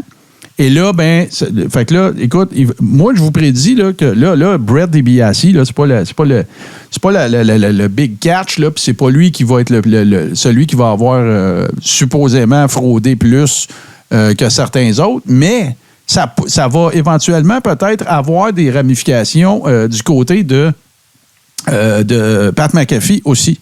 Parce que Brett Favre, évidemment, depuis le début, il nie complètement qu'il a été impliqué dans quoi que ce soit de frauduleux. Puis, anyway, Brett Favre, y a-t-il besoin de cash, ce gars-là? Je ne sais pas, là. Il y avait, là-dedans, il y aurait eu, écoute, il y aurait... Puis c'est pas la première fois que le nom de Brett Favre sort, là. Il n'y a pas rapport à la lutte, mais c'est parce que ça va avoir des ramifications du côté de Pat McAfee. C'est pas la première affaire. Il y aurait aussi, à un moment donné, apparemment... fait des malversations dans le but d'obtenir de l'argent pour que soit construit un aréna de volleyball à l'université de sa fille, genre, ou des affaires de même. Fait que, tu sais, c'est tout un peu de la gamiquerie, potentielle. Fait que le District Attorney, ce qui a sorti comme nouvelle relativement à ça, c'est Dale Brett DiBiase pled guilty today to one count of conspiracy to defraud the United States. Donc, il a plaidé coupable à une accusation de fraude. Il y a eu un deal qui a été fait, un plea, donc la raison pour laquelle il s'en sort aussi facilement que ça, c'est qu'il a participé suite à le fait qu'il a été reconnu coupable en 2020, il a participé à aider, si on veut, à trouver les autres personnes qui avaient fait partie de ce scam-là. Donc, lui, c'était pas le plus gros. Fait que là, ça veut dire que... Puis là, ben, les trucs que je lisais à l'époque, ben, ça sous-entendait que Ted, papa, était impliqué dans cette affaire-là, alors que moi, c'est faux. Fait que, tu sais, c'était surtout pour ça que je voulais parler de cette histoire plate-là, parce que de tout ce que j'ai lu, qui est comme la conclusion de ce qui devait sortir de toute cette patente-là, là, Ted, père, son nom, il apparaît nulle part. Fait que, tu sais, il y a eu des dirt sheets, il y a 1 an, il y a 2 ans, qui ont essayé d'impliquer le père là-dedans, puis Ted Jr., parce que Ted DiBiase Jr., lui, là, c'est ça qu'il fait dans la vie à Star. C'est un genre de pseudo-coach d'enfants, des camps de vacances, des affaires de même. Fait que, puis ça a l'air qu'il a aussi travaillé pour une compagnie de copieurs. En tout cas, j'ai vu Ted DiBiase en parler à un moment donné dans une show interview. Mais donc, il n'y aurait pas d'autres malversations qui seraient imputables au père ni au frère Ted et Ted Jr. C'est vraiment juste Brett qui aurait été impliqué là-dedans. En gros, je vous refais le résumé, là. Il s'est fait pogner à faire des fausses déclarations pour se faire donner de l'argent pour des programmes d'aide aux familles défavorisées. Il s'est fait pogner, il a plaidé coupable. Puis après ça, ben, en échange d'une réduction de peine, ben, il a stoulé les autres. Puis là-dedans, ben, il y aurait eu Brett Favre aussi qui aurait été impliqué dans ce patente-là. Pat McAfee en a parlé dans son podcast. Brett Favre l'a su, puis là, il l'actionne pour libelle diffamatoire. Fait que c'est pas nécessairement encore terminé. Puis là, ben, quand on sait qu'ils vont probablement trouver une façon de mettre Pat McAfee ou de l'impliquer dans WrestleMania cette année, ben, c'est quand même un peu intéressant côté côté, comment je dirais ça, potin, parce que est-ce que ça va impliquer qu'il ne pourra pas participer ou qu'il ne pourra pas y aller ou ça, regarde, c'est quand même, je ne le sais pas, mais c'est important quand même. Je tenais quand même à mentionner que si vous entendez parler de, ou si vous voyez quoi que ce soit qui concerne DiBiase, ben ça ne concerne pas Ted. Oui, c'est assez compliqué, mais dans le fond, ça ne l'est pas plus que ça. Avec le wrap-up que je viens de faire, là, je pense que ça fait pas mal le tour. Mais non, c'est ça. Fait que je voulais surtout pas que parce que Ted DiBiase, ça n'a pas été un ange non plus. Là. Il l'a avoué à maintes reprises là, que c'était un womanizer puis que sa femme elle a accepté de le reprendre je ne sais pas combien de fois. Après ça, il est devenu born again puis il est même à Star, il a son église puis toute la patente. Là. Ted Père, c'est un Hall of Famer aussi. Moi, c'est un worker que j'aimais beaucoup. Fait que, regarde, c'est ça le potin de ce genre-là. Et maintenant, c'est du domaine public, là. Fait qu'on, je sais pas, il reste quand même il a fallu, dans le deal qu'il a fait, il fallait qu'il plaide coupable aux dernières accusations. Il pourrait y avoir une sentence quelconque. J'imagine que ça va finir en probation avec un bracelet à la cheville, puis il va jouer au PlayStation chez eux, là. Puis s'il y a des amendes à payer, ben ça, d'après moi, ça va être probablement ce qu'il paye. Ouais, je vois Boston Pat parler, là, Brett Favre. Écoute, je connais pas le dossier au complet, puis j'ai rien à dire de bon ou de méchant sur Brett Favre, à part que c'est pas la première fois que je l'entends supposément impliqué dans des bébelles de même. Mais je connais assez ça pour savoir que tant qu'il n'y aura pas eu de verdict ou quoi que ce soit, ben on spéculera pas. Mais l'affaire de Pat McAfee, par exemple, c'est évident. Avez-vous de quoi ajouter à ça, vous autres, les boys? Parce que sinon, on va faire une autre pause. On va à la pause. Parfait. On revient tout de suite après ceci.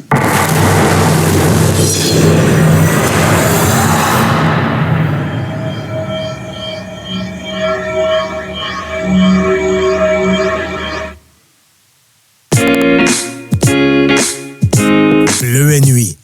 Le talk show de fin de soirée. Pas mal tous les soirs. Sur Touski TV. And what you gonna do when Hulkamania run wild on you? Hey, les gars, on est rendu aux 2 tunes, puis c'est moi qui les ai choisis. On va se rappeler des souvenirs. Ça sera pas tellement long. C'est pas des tunes qui étaient super longues. C'était l'époque où est-ce que... Écoute, le ring n'était pas à 1,8 km de l'entrée où que les workers y arrivaient. Fait qu'on va partir ça avec Tugboat, justement. Et bien sûr, c'est quel beau bruit de sifflet vapeur, n'est-ce pas, de bateaux qui tiraient les autres bateaux. Et puis on va suivre ça avec un grand classique, hein, et un rire dont on ne peut se tromper de la provenance. Et je parle ici, bien sûr, de Tugboat d'un premier temps et The $1 Million Man, Ted DiBiase. Puis on revient, chers amis, pour le close.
Everybody's gonna pay. There's the $1 Million Man. Always gets his way. Money, money, money, money, money.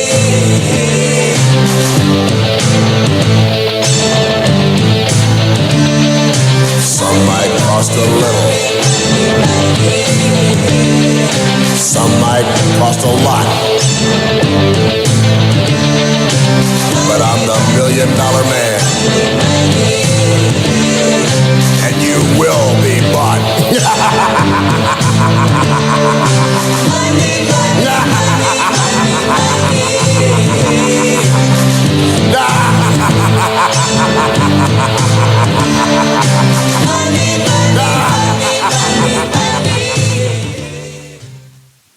Là, on va se calmer le pompon. Moi, je t'ai rendu au close, là, mais on a un gros bloc à passer, puis important, parce que je sais très bien qu'il y a assurément beaucoup de gens qui ont regardé ça en fin de semaine. Et je parle bien sûr de AEW Revolution.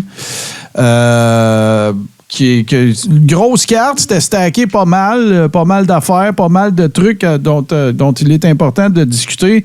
On va régler tout de suite une affaire. On va parler tout de suite de l'histoire de Tequila puis tout, parce que sinon, on va tout faire la chronique là-dessus, puis je veux qu'on parle des matchs aussi, fait que réglons ça.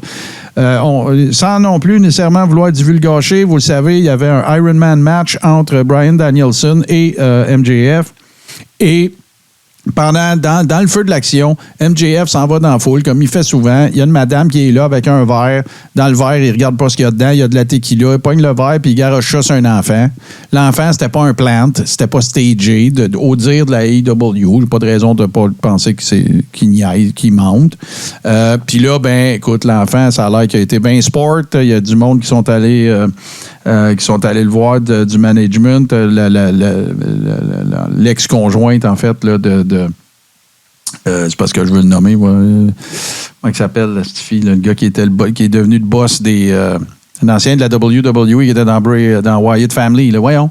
C'est elle qui s'occupe Luke Harper. Oui, Luke Harper, mais son nom, c'est Brody Lee. Oui, bon, c'est ça.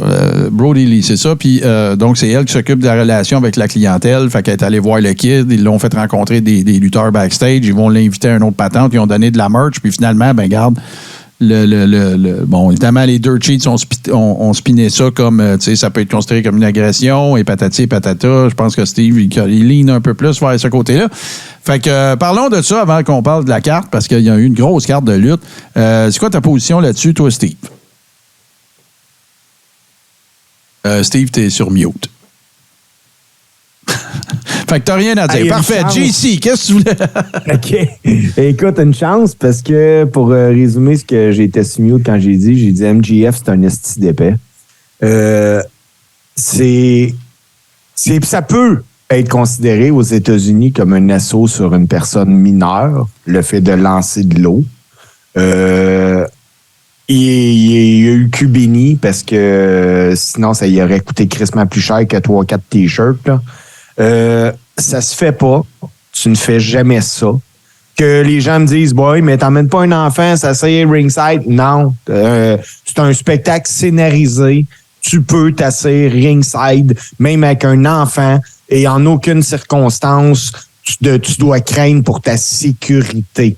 Ric Flair a dit, puis écoute, c'est rare, je suis d'accord avec Ric Flair de même, que MJF, c'est un épais d'avoir fait ça, que dans son temps, quelqu'un aurait fait ça, il aurait mangé une bonne tape sur la gueule quand il serait revenu en arrière, parce que ça ne se fait pas.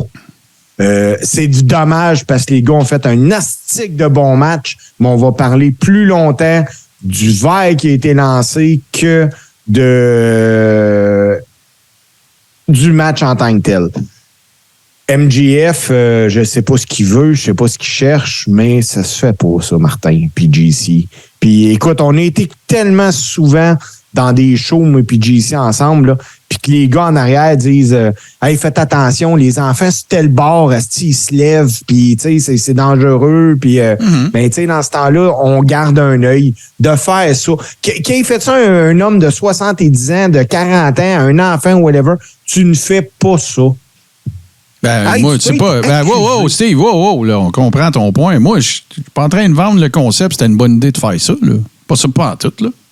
Non. Moi, c'est juste que, écoute, ça fait tellement de tort, puis le gars, il est bon, il a pas besoin de faire ça. Même que avant ça, quand il a fait son entrée, là, faisait un bout, je l'ai pas vu, MJF, j'ai fait comme tabarnak, il est allé au gym, ce gars-là. Ah, tout à fait. MJF, il est en ordre en salle, puis c'est pas d'hier, là. Ça fait les 3-4 dernières apparitions que je l'ai vu faire à la TV, là. Il est en ordre en salle, là. Ben oui. Oui. Puis il est en train de faire ce que Seth Rollins devrait faire, là. Pourtant, c'est pas de ça que je parle présentement. Je parle du maudit verre qui a pitché. Bon, ouais, regarde. Oui, ben là, regarde, on va lâcher le verre à un moment donné. Bon, ouais, Là, regarde, là. Moi, je pense. C'était une tempête dans un verre d'eau, je te dirais. Moi aussi, là. Tu sais, il faut pas. Là, c'est parce que c'est cave, ça n'a pas sa place, il ne devrait pas faire ça. OK? À partir du moment qu'on est tous d'accord avec ça, il faut parler du fait que, ouais, mais c'est arrivé. OK? Fait que tu peux pas dire, tu peux pas terminer la conversation. Tu sais, c'est quoi? Qu'est-ce qu'il faut faire, Steve? Faut le suspendre? Faut le mettre en prison? Qu'est-ce qu'il faut faire? Ben, non. Tu sais, le suspendre, le mettre en prison, whatever, je suis pas là. Je suis pour, par contre, que s'il arrive quelque chose, puis il pourrait arriver quelque chose, qu'il soit responsable de ses actes. À l'échafaud! Oh, ouais, c'est correct. C'est correct, c'est les actes. Pas de trouble avec ça. Fait que qu'est-ce que tu fais? Ben, écoute, si, pour vrai, là, c'est que je sais pas ce qui s'est passé en arrière. Tu sais, y a-tu déjà eu une brand juridique qui a dit à la mère, gars, on te donne ça, hey, on s'excuse, signe-nous ça, là, tu sais. Parce que ça peut être considéré comme un assaut sur un enfant aux États-Unis, le fait de lancer un verre. Oui, mais c'est ça. Quand on en a parlé offline, c'est ça que tu nous as dit. Puis moi, je dis pas que c'est pas vrai ce que tu dis. Je te dis que c'est pas parce que ça est arrivé qu'il faut tout de suite partir assaut sur un enfant. C'est pas ça, là. Le personnage, tu le connais, Steve. Tu le connais, le personnage. C'est un heat seeker, le gars. Il a déjà pris des pancartes de kids aussi, puis pitché du popcorn dans le face, puis des affaires de même, là. Puis je dis popcorn dans le face, mais il a déjà fait des affaires comme ça, OK? Ça veut pas dire que ça excuse, ça veut dire que ça explique. Moi, je pense qu'il y a des affaires atténuantes là-dedans. Moi, je pense pas qu'il va le refaire, là. Puis si l'objectif, c'est qu'il fasse plus ça, tu l'as déjà atteint, là. Ça arrivera plus, là. Tu sais, moi, là, je me rappelle, à un moment donné, j'étais assis dans un vestiaire avec Pierre-Carl, puis il nous avait conté qu'un enfant de WWE, on l'avait vu, je pense que c'est Razor, whatever, qui donne une claque sur le verre de l'enfant, que ça clabousse partout, puis ça continue. C'était le gars de Yokozuna. Oh, oui, il y a des plans. Le jeune avait été placé là pour être stagé là. Tout à fait. Est-ce que c'est ça qui est arrivé, puis eux autres, ils essayent de le jouer comme si c'était pas ça? Je le sais pas. Steve, Dr. D, David Schultz faisait des promos avec sa femme puis ses enfants, puis c'était pas sa femme, puis c'était pas ses enfants, puis il y avait du monde qui appelait la direction des services à l'enfance dans l'État où est-ce que le show était tourné. Ben, c'est ce que je dis, Martin. Steve, écoute un peu ce que je te dis, là. Si ton objectif, c'est que ça arrive plus jamais, tu l'as atteint, là. Ça arrivera plus. Je te garantis que MJF, tu ne seras plus jamais de la tequila sur un enfant. Fin, là. That's it. Non, c'est pas fin. C'est terminé. C'est terminé. C'est fin dans le meilleur des mondes. Ben oui, fait que moi, je te pose ça fait 3 fois que je te pose la question. Parfait. Sinon, c'est quoi l'alternative? Qu'est-ce qu'on fait?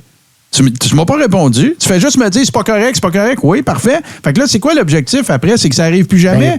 Ça arrivera plus. Non, je t'ai répondu, Martin. Je t'ai dit que s'il y avait quelque chose, je le laisserais s'arranger avec ça.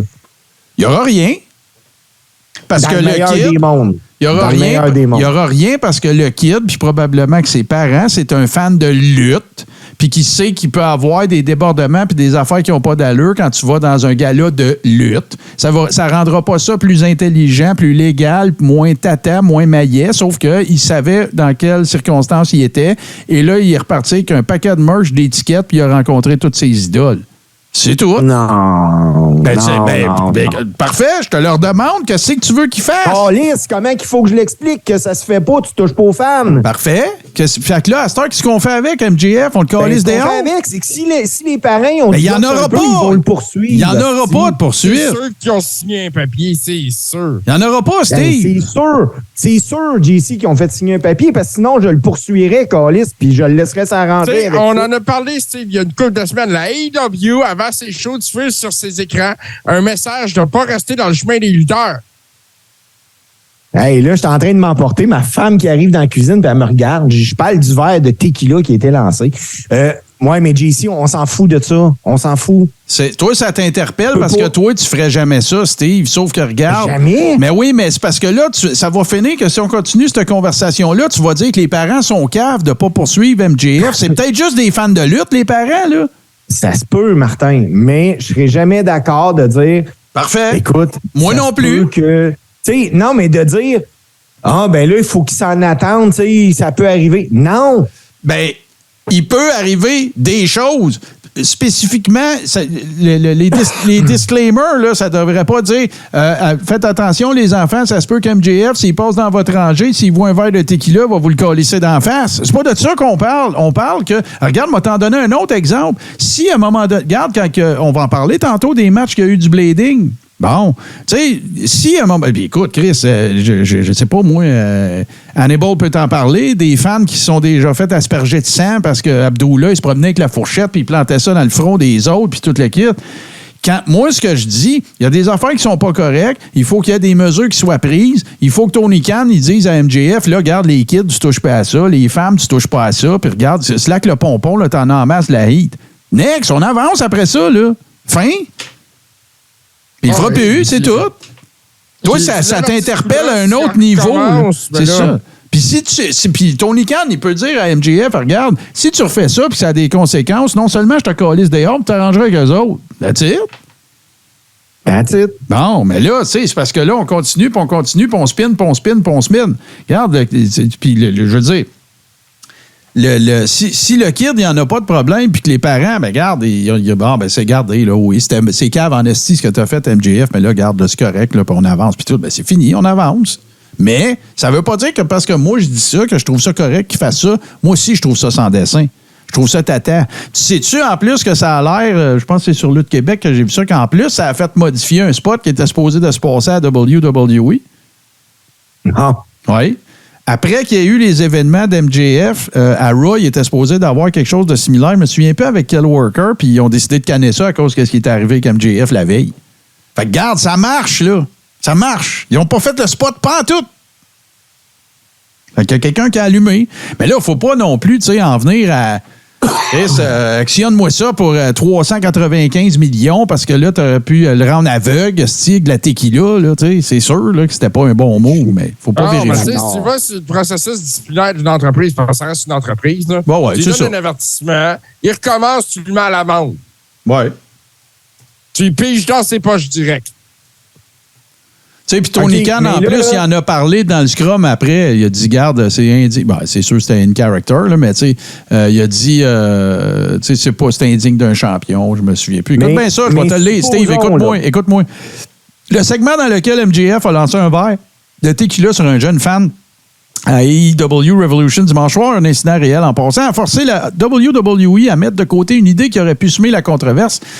Fightful Select rapporte qu'à Raw, un lutteur sans le nommer devait jeter un breuvage dans le visage d'un autre lutteur durant un match. Ils l'ont pas fait.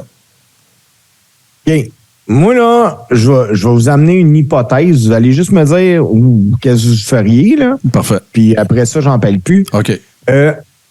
Un avocat, demain matin, cogne à la porte des parents, puis il dit hey, t'as-tu signé quelque chose? Ah non, on n'a rien signé.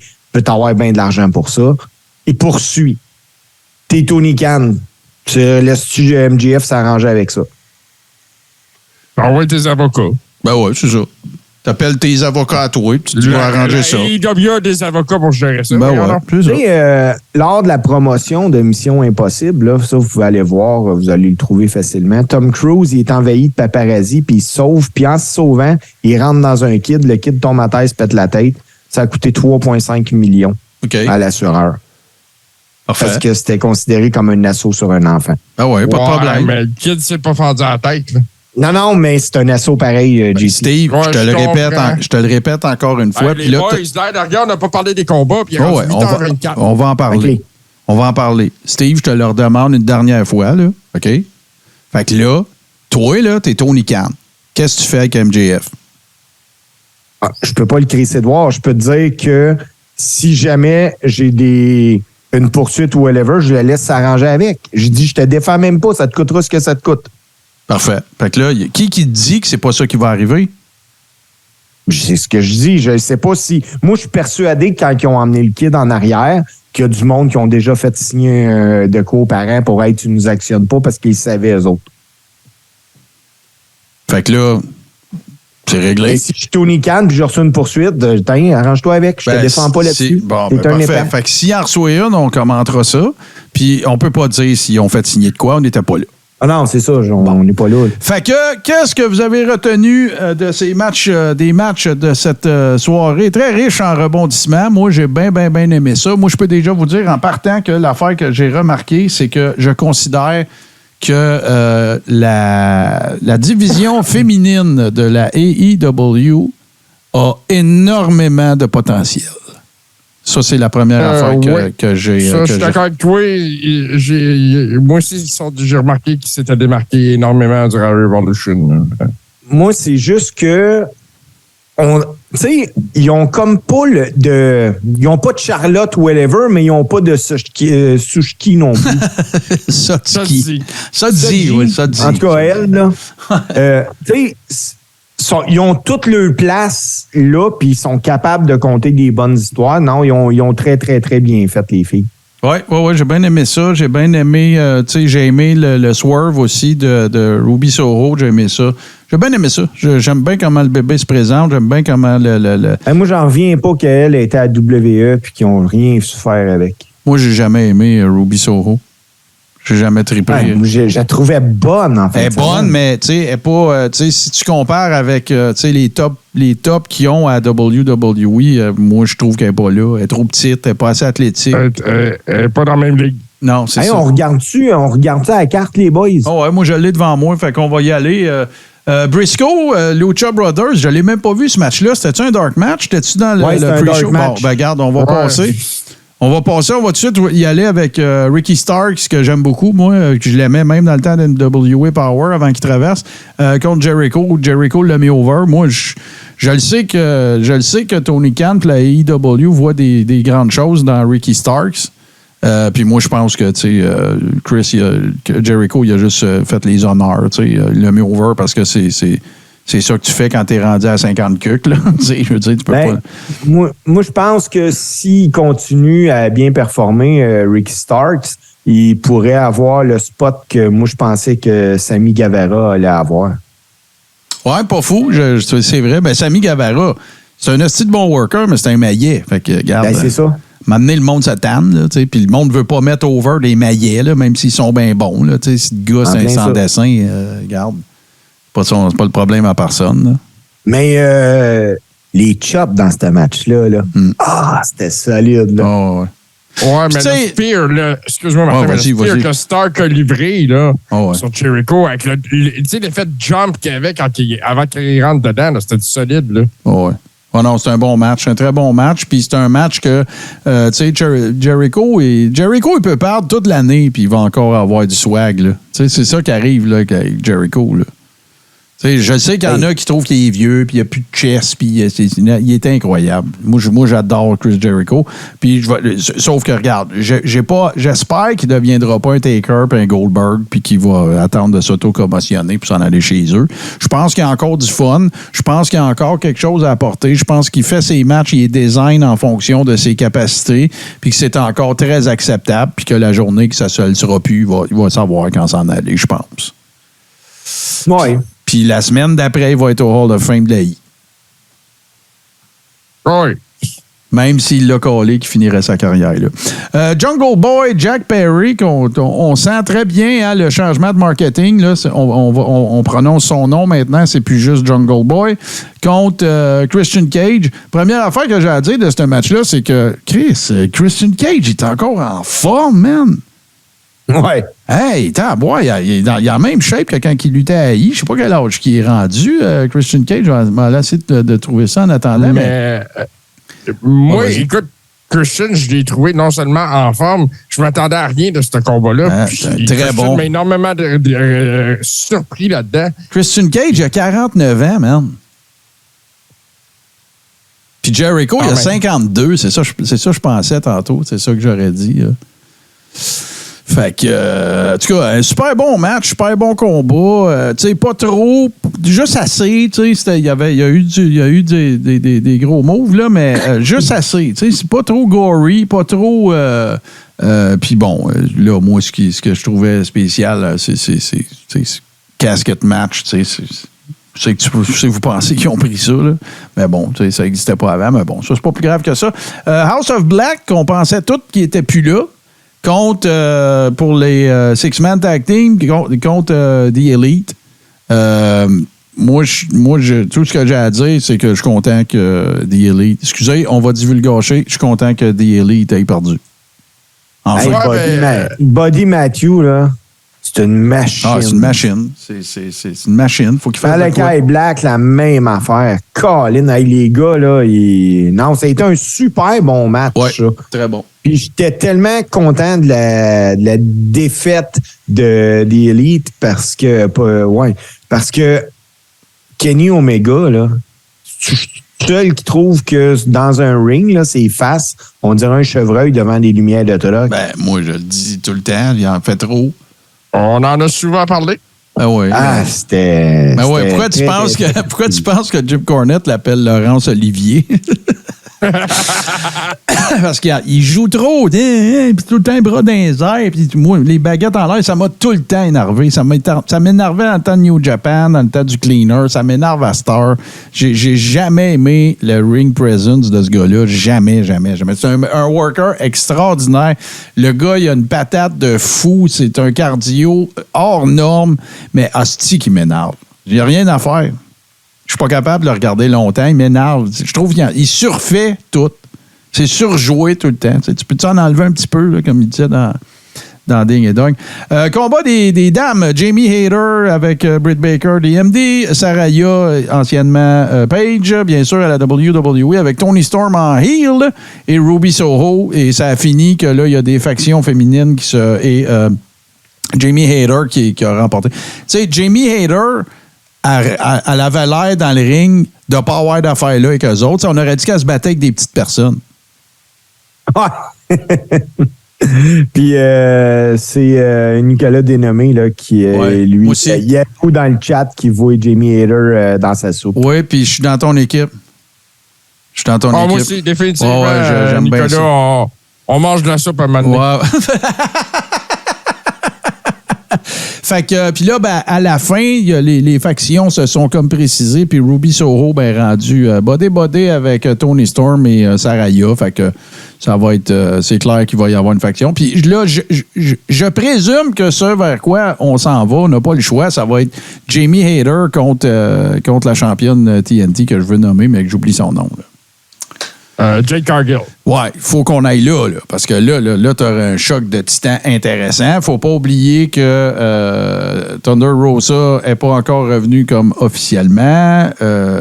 Britt Baker s'est rendu la cheerleader de Jamie Hayter. Est-ce qu'on va faire quelque chose avec ça? Fait que, regarde, je trouve ça intéressant. Ça va être cool à suivre. Ça va être le fun. On continue. Moi, excuse-moi, vas-y. j'ai remarqué à ce combat-là aussi, c'est comment Saraya ou Paige, justement, avait l'air plus en forme, plus à l'ordre dans le ring. On voit que son ring rust, c'est réglé. Tu sais, c'est une fille, je veux dire, elle est venue au monde d'un ring, là. Tu sais, elle sait ce qu'elle fait, puis elle sait comment se mettre over, puis elle sait comment aborder ça, puis fait que, tu sais, moi, je souhaite juste qu'elle se blesse pas, là. Tu sais, c'est la seule affaire à laquelle je peux penser. C'est tous ceux qui font des retours, qu'on pense à Bryan Danielson, qu'on pense à, puis on va en parler tantôt, qu'on pense à Edge, qu'on pense à tous ceux qui sont venus, qu'on pensait que c'était fini, là. Tu sais, moi, ce que je souhaite le plus, c'est qu'il leur arrive à rien, là. Tu sais, au-delà de tout, il y a plus important que la lutte dans la vie. Alors, ça va, Wardlow contre Samoa Joe. Ben, moi, j'ai juste une affaire à vous dire, les boys. Samoa Joe, c'est une fucking machine. Ça l'a toujours été. Oui, mais il l'est encore. C'est bien plus ça. J'ai toujours su que c'en était une. Le gars, il a 43. Tu sais, c'est pas un athlète conventionnel. Le gars, il fait des... Écoute, là, il passe entre la deuxième et la troisième, puis il fait des topés suicida, puis écoute, puis il est vite comme un chat. C'est un worker absolument extraordinaire, vraiment, là, quelle machine. Il a toujours été bon. On se rappellera la trilogie CM Punk contre Samoa Joe à Ring of Honor, puis tout. On le sait, là. Il n'y a pas de question là. Mais écoute, il est encore là. C'est encore un élément important, puis il peut être encore hyper pratique pour mettre un gars comme Wardlow over, puis c'est ça qui est arrivé. Savez-vous ce qui est arrivé à Wardlow après le show? Ah oui, il s'est fait voler ses affaires. Oui, il s'est fait défoncer le char qu'il avait loué. Il a tout perdu. La personne est même partie avec la ceinture. Imagine-toi. Ben, moi, je trouve que c'est un maillet, le gars qui a fait ça. Sa ceinture, c'est une des ceintures les plus lettres que j'ai jamais vues. En fait. Ils n'ont pas dû en vendre beaucoup, hein, fait que ça doit être sûr avant. Mais quel match. Wardlow, je trouve qu'il a perdu un peu d'altitude. Je trouvais qu'il bouquait comme le prochain big guy à AEW. Puis là, on dirait qu'on s'en va vers... Il est maigri, hein? Ouais, il est moins gros aussi, ouais. Mais c'est les effets d'un bat trop long aussi, hein, Martin? Voilà. AEW, il faut que tout le monde ait son spot à un moment donné ou à un autre. Ouais, t'as raison. C'est sûrement ça. Puis ça peut être... Moi, je pense que Wardlow, ça peut être un projet long terme, tu sais. Je pense qu'il y a il peut s'améliorer sur le mic, il est athlétique. Il est très athlétique. Là. Ça va faire un bon worker, mais il faut qu'il continue d'être booké comme un monstre. Là. Il commence pas à faire des dropkicks. Là. Attends une minute, là, il est champion. Ouais. Puis, c'est qui le dernier gars qui a battu MJF 1, 2, 3 dans le ring? C'est lui. Wardlow. Oh ouais, mais moi... Et puis, il l'avait démoli. Oh ouais, mais moi, je partirais pas en peur avec ça tout de suite, là. Non, mais éventuellement, ils vont s'en retrouver. Tranquillement, c'est ça, tranquillement, slow. Tu sais, mettez-les dans encore une ou deux feuds. Il n'est pas du calibre à feuder avec MJF encore. Là. Pas avec comment les affaires se placent pour MJF en ce moment. Parce que MJF, verre de tequila ou pas, là, Steve, là, mais tu sais, c'est le meilleur heel dans le business. C'est une machine, le gars. Là. Moi, je trouve qu'il n'y a pas son pareil. Il y a juste le scrum. Regarde, il y a un match à parler avant celui-là, avant de parler d'MJF.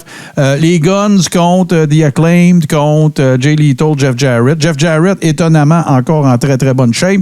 Et Orange Cassidy et Danhausen. Moi, ça, c'est une affaire que je ne comprendrai jamais. Là. Danhausen, là, écoute, je pense qu'il ne serait même pas assez en shape pour être rapper au Super C ici. Je comprends là, qu'il y a du monde qui aime le personnage, puis ceux qui aiment le ha-ha wrestling, puis tout, là, avec Orange Cassidy. Moi, je suis pas capable.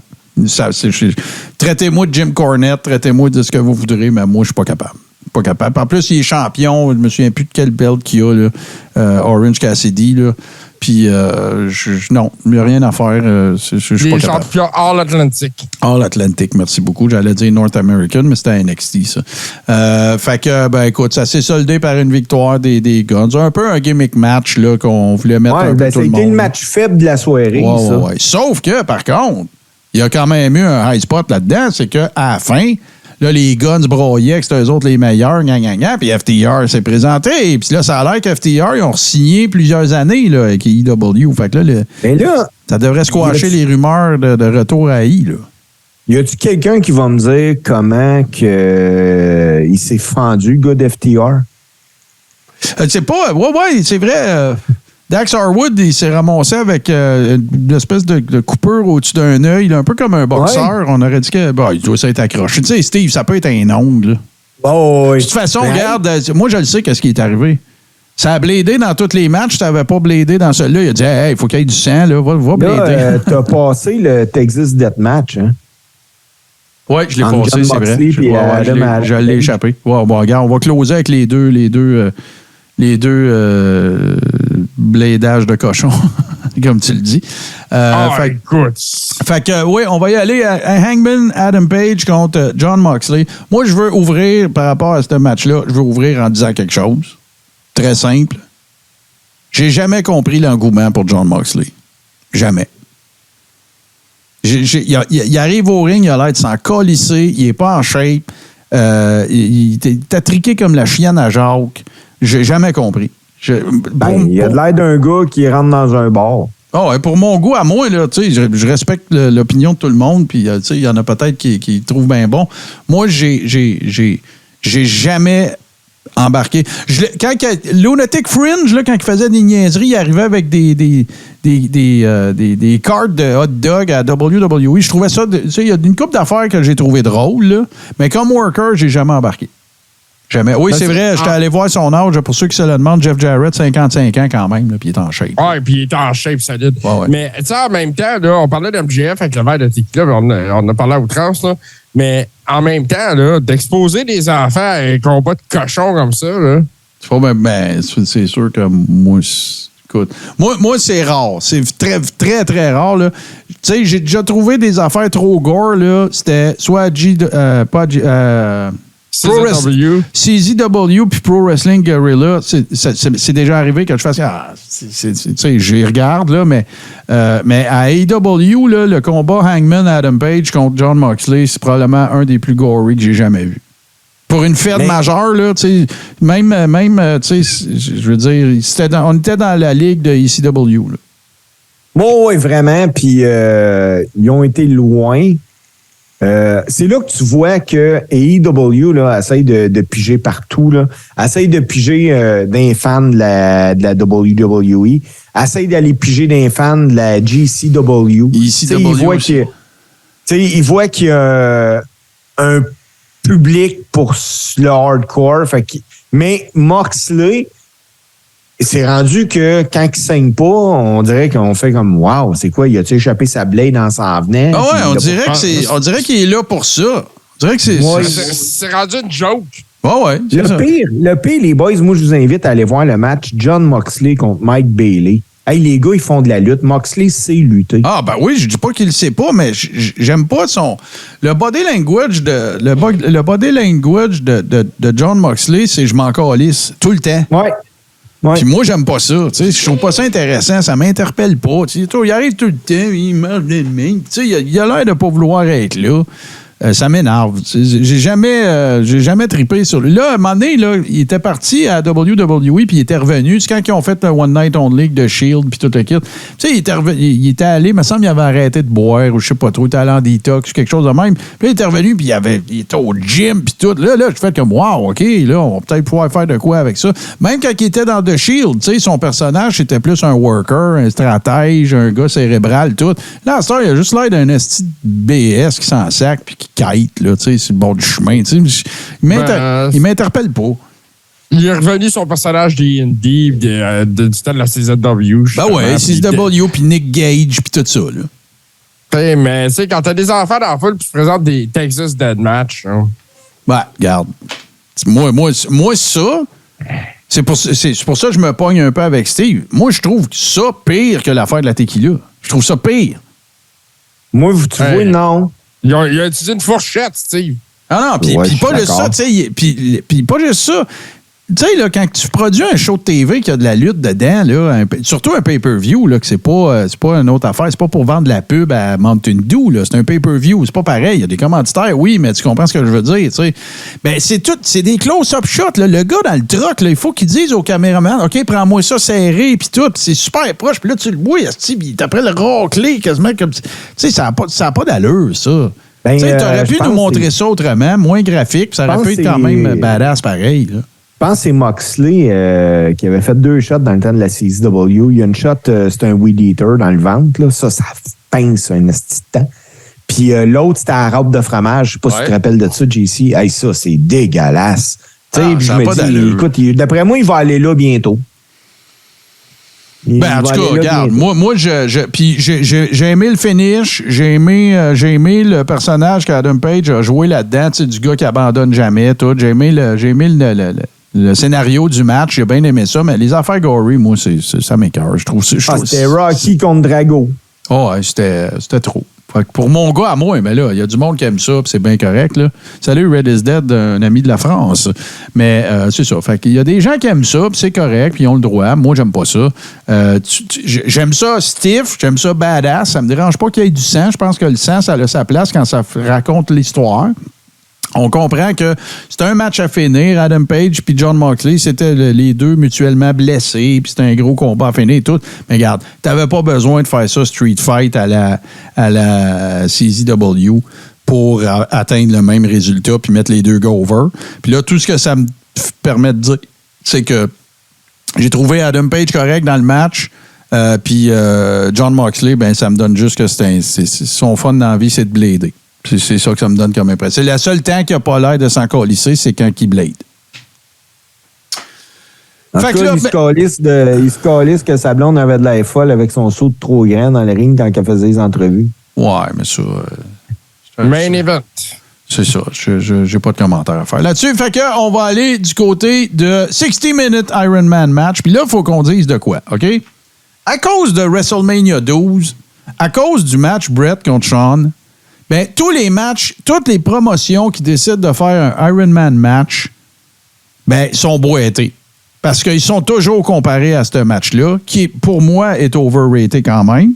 OK, Shawn contre Brett, c'est très bon, mais c'est pas le plus grand match de l'histoire de l'humanité, selon moi, là. Fait que là, ils sont condamnés à faire ça. Et moi, je vous le dis, j'ai préféré ce Ironman match-là à celui de Brett et Shawn. C'est à ce point-là que j'ai aimé ça.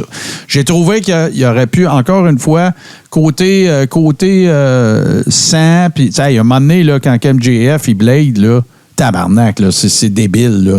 Il a fait une job de cochon. Donné, je pense qu'il a saigné plus que Moxley et Page ensemble. Ah, à un moment donné, c'était comme vraiment juste trop, là. Tu vois ça coulait plus que Stone Cold à Mania 13, là. Tu sais, fait que ça. Mais sans ça, enlève ça, puis écoute, ça n'a pas duré non plus 20 minutes sur 60, là. Mais j'ai trouvé que c'était un match extraordinaire. Vraiment. Ben, moi, mon commentaire principal, là, j'ai aimé ça, il y a eu des pins. Oui, mais c'est ça. Ben ça, c'est une autre affaire. Puis ils ont fait quelque chose de super intelligent. Il n'y a pas de break quand tu fais un pin. Il n'y a pas de pause, là. Ça recommence tout de suite. Fait que tu peux en pogner 3 back-à-back, là. Tu sais, si tu viens d'en avoir un, le gars, il est knocké, il reste dessus, là. Ben, MJF a eu ça. Il y a eu 2 pins en ligne sur un low blow. Non, mais il en a perdu un aussi parce qu'il s'est fait disqualifier une fois. Oui, c'est vrai. Ouais. Mais le match, la manière ça a été raconté, puis moi, une des affaires qui m'a le plus impressionné de ce match-là, là, c'est qu'à un moment donné, là, ça doit faire 25-30 minutes qu'ils sont dans le ring, puis qu'ils y vont. Là. Il y a eu des spots en masse, du chain wrestling, il y a tout eu. Bryan Danielson, il suit même pas. Ah, il est en forme, là. Ah, c'est carré. Ça n'a aucun bon sens. C'est carré. Écoutez, le tombstone de la deuxième corde. Ah, le tombstone de la deuxième corde, il y a eu un paquet, Hey, écoute, là, c'est quoi Ouais, le tombstone de la deuxième corde, mais il y en a un autre. Il y a un autre move aussi. Ah, écoute, le tombstone dans la table, avec le running tombstone. Dans la table, à terre. Ben oui. Tab, ouais. Les elbow drop aussi. Juste avant, il fait l'elbow drop du 3e, puis écoute, là, ça a forcé pour qu'il se rende. Il arrive au bout, tu sais, puis la pointe de son coude, tu sais, on dirait qu'il faut qu'il s'étire le bras pour aller le pogner. Ça, c'était spécial en salle, là. Mais tu sais, le combat a été wild, puis après ça, le scrum a été wild. Ah, ben là, le scrum, moi personnellement, là, j'ai trouvé que c'était trop. Ouais. C'était parfait, mais enlève-en un petit peu. Tu aurais pu avoir le même résultat. On pourrait penser de toi que tu es autant un enfant de chienne, mais t'es pas obligé de traiter tous les journalistes de loser, trou de cul, mange-marde, fucker. Tu n'as pas besoin d'aller si loin que ça, là. Puis tu peux être autant un trou de cul, là. Ouais, ça, je suis d'accord. C'était juste un petite affaire de trop. Écoute, MJF, c'est MJF, là. Tu sais, c'est le meilleur heel dans le business, mais j'ai trouvé que dans le scrum, il n'y avait pas besoin d'aller aussi loin que ça. Puis peut-être qu'il y avait un peu trop de beurre sur la toast. Une petite affaire, c'est ça. Tu sais, il aurait pu atteindre... Tu sais, à un moment donné, il a passé à travers de la toast, là. Tu sais? Fait que c'est juste ça. Mais toi, l'as-tu vu, Steve, le scrum? Parce que ça n'a pas d'allure, le scrum. Il traite tout le monde de mange-marde.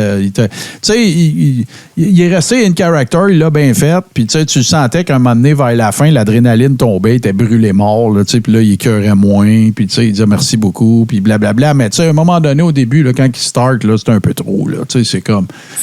Ça a été long, le scrum, par exemple. Ouais, c'était un peu long aussi. Ça, c'est vrai. C'est vrai. Puis moi, j'ai juste regardé MJF. Là. Je sais que ça durait plus longtemps que ça, mais j'ai juste regardé le 16 ou 17 minutes d'MJF. Je n'ai pas regardé oui, ben c'est ça. Au complet. Puis en plus, tu sais, c'est ça, il a fait 16-17 minutes sur le scrum, puis il venait de faire son 60-minute Ironman match. Il a toute une soirée dans le corps, le gars. Oui.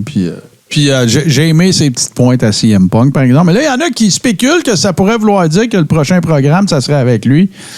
On verra, parce que nous autres, on s'approche tranquillement de la fin, messieurs, puis je vous ai déjà sollicité plus longtemps. Qu'est-ce que nous devions faire ce soir? Mais non, définitivement, tiens, on va faire un petit tour là, rapide. On va commencer avec toi, Steve. Qu'est-ce que tu donnes sur 10 à AEW Revolution?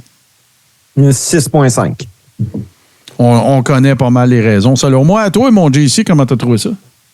Moi, je vois que 7.5. Ouais, mais moi, je vais donner plus que ça, les gars. Moi, je donne 8. J'ai bien aimé ça. Bien aimé ça. Enfin, un gala de lutte.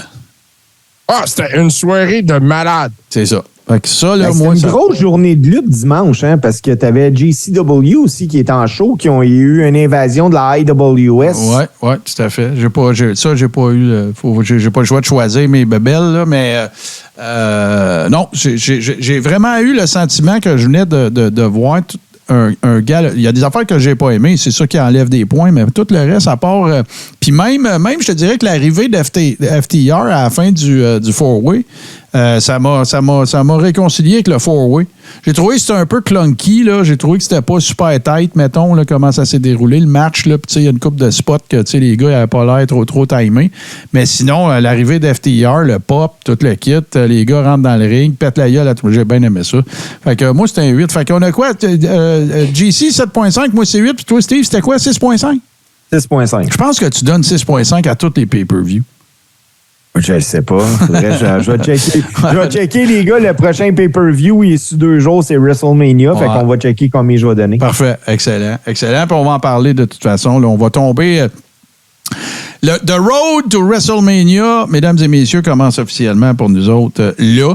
On fera pas de pause. On va tout de suite s'en aller vers le close parce qu'on approche de la marque du 2 heures, puis on avait dit 90 minutes.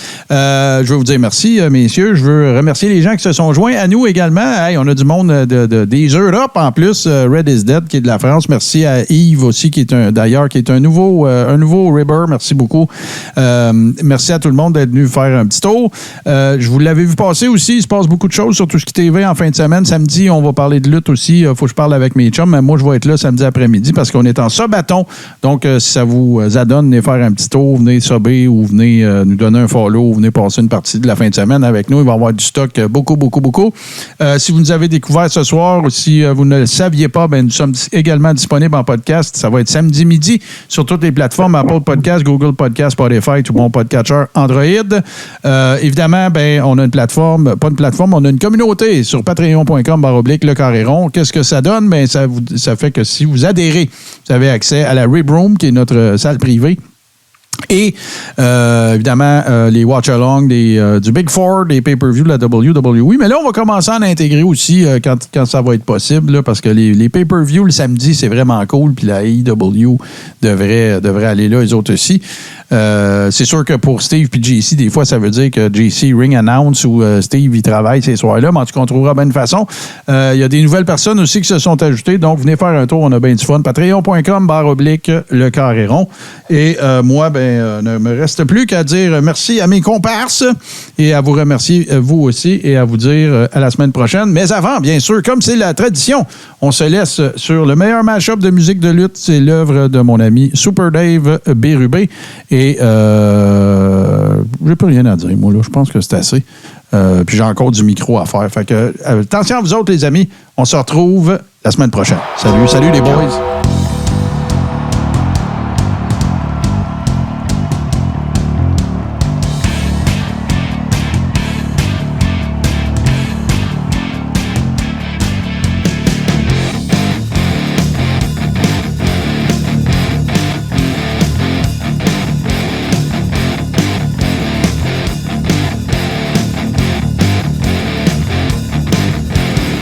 Membre de la famille H2O Web Media.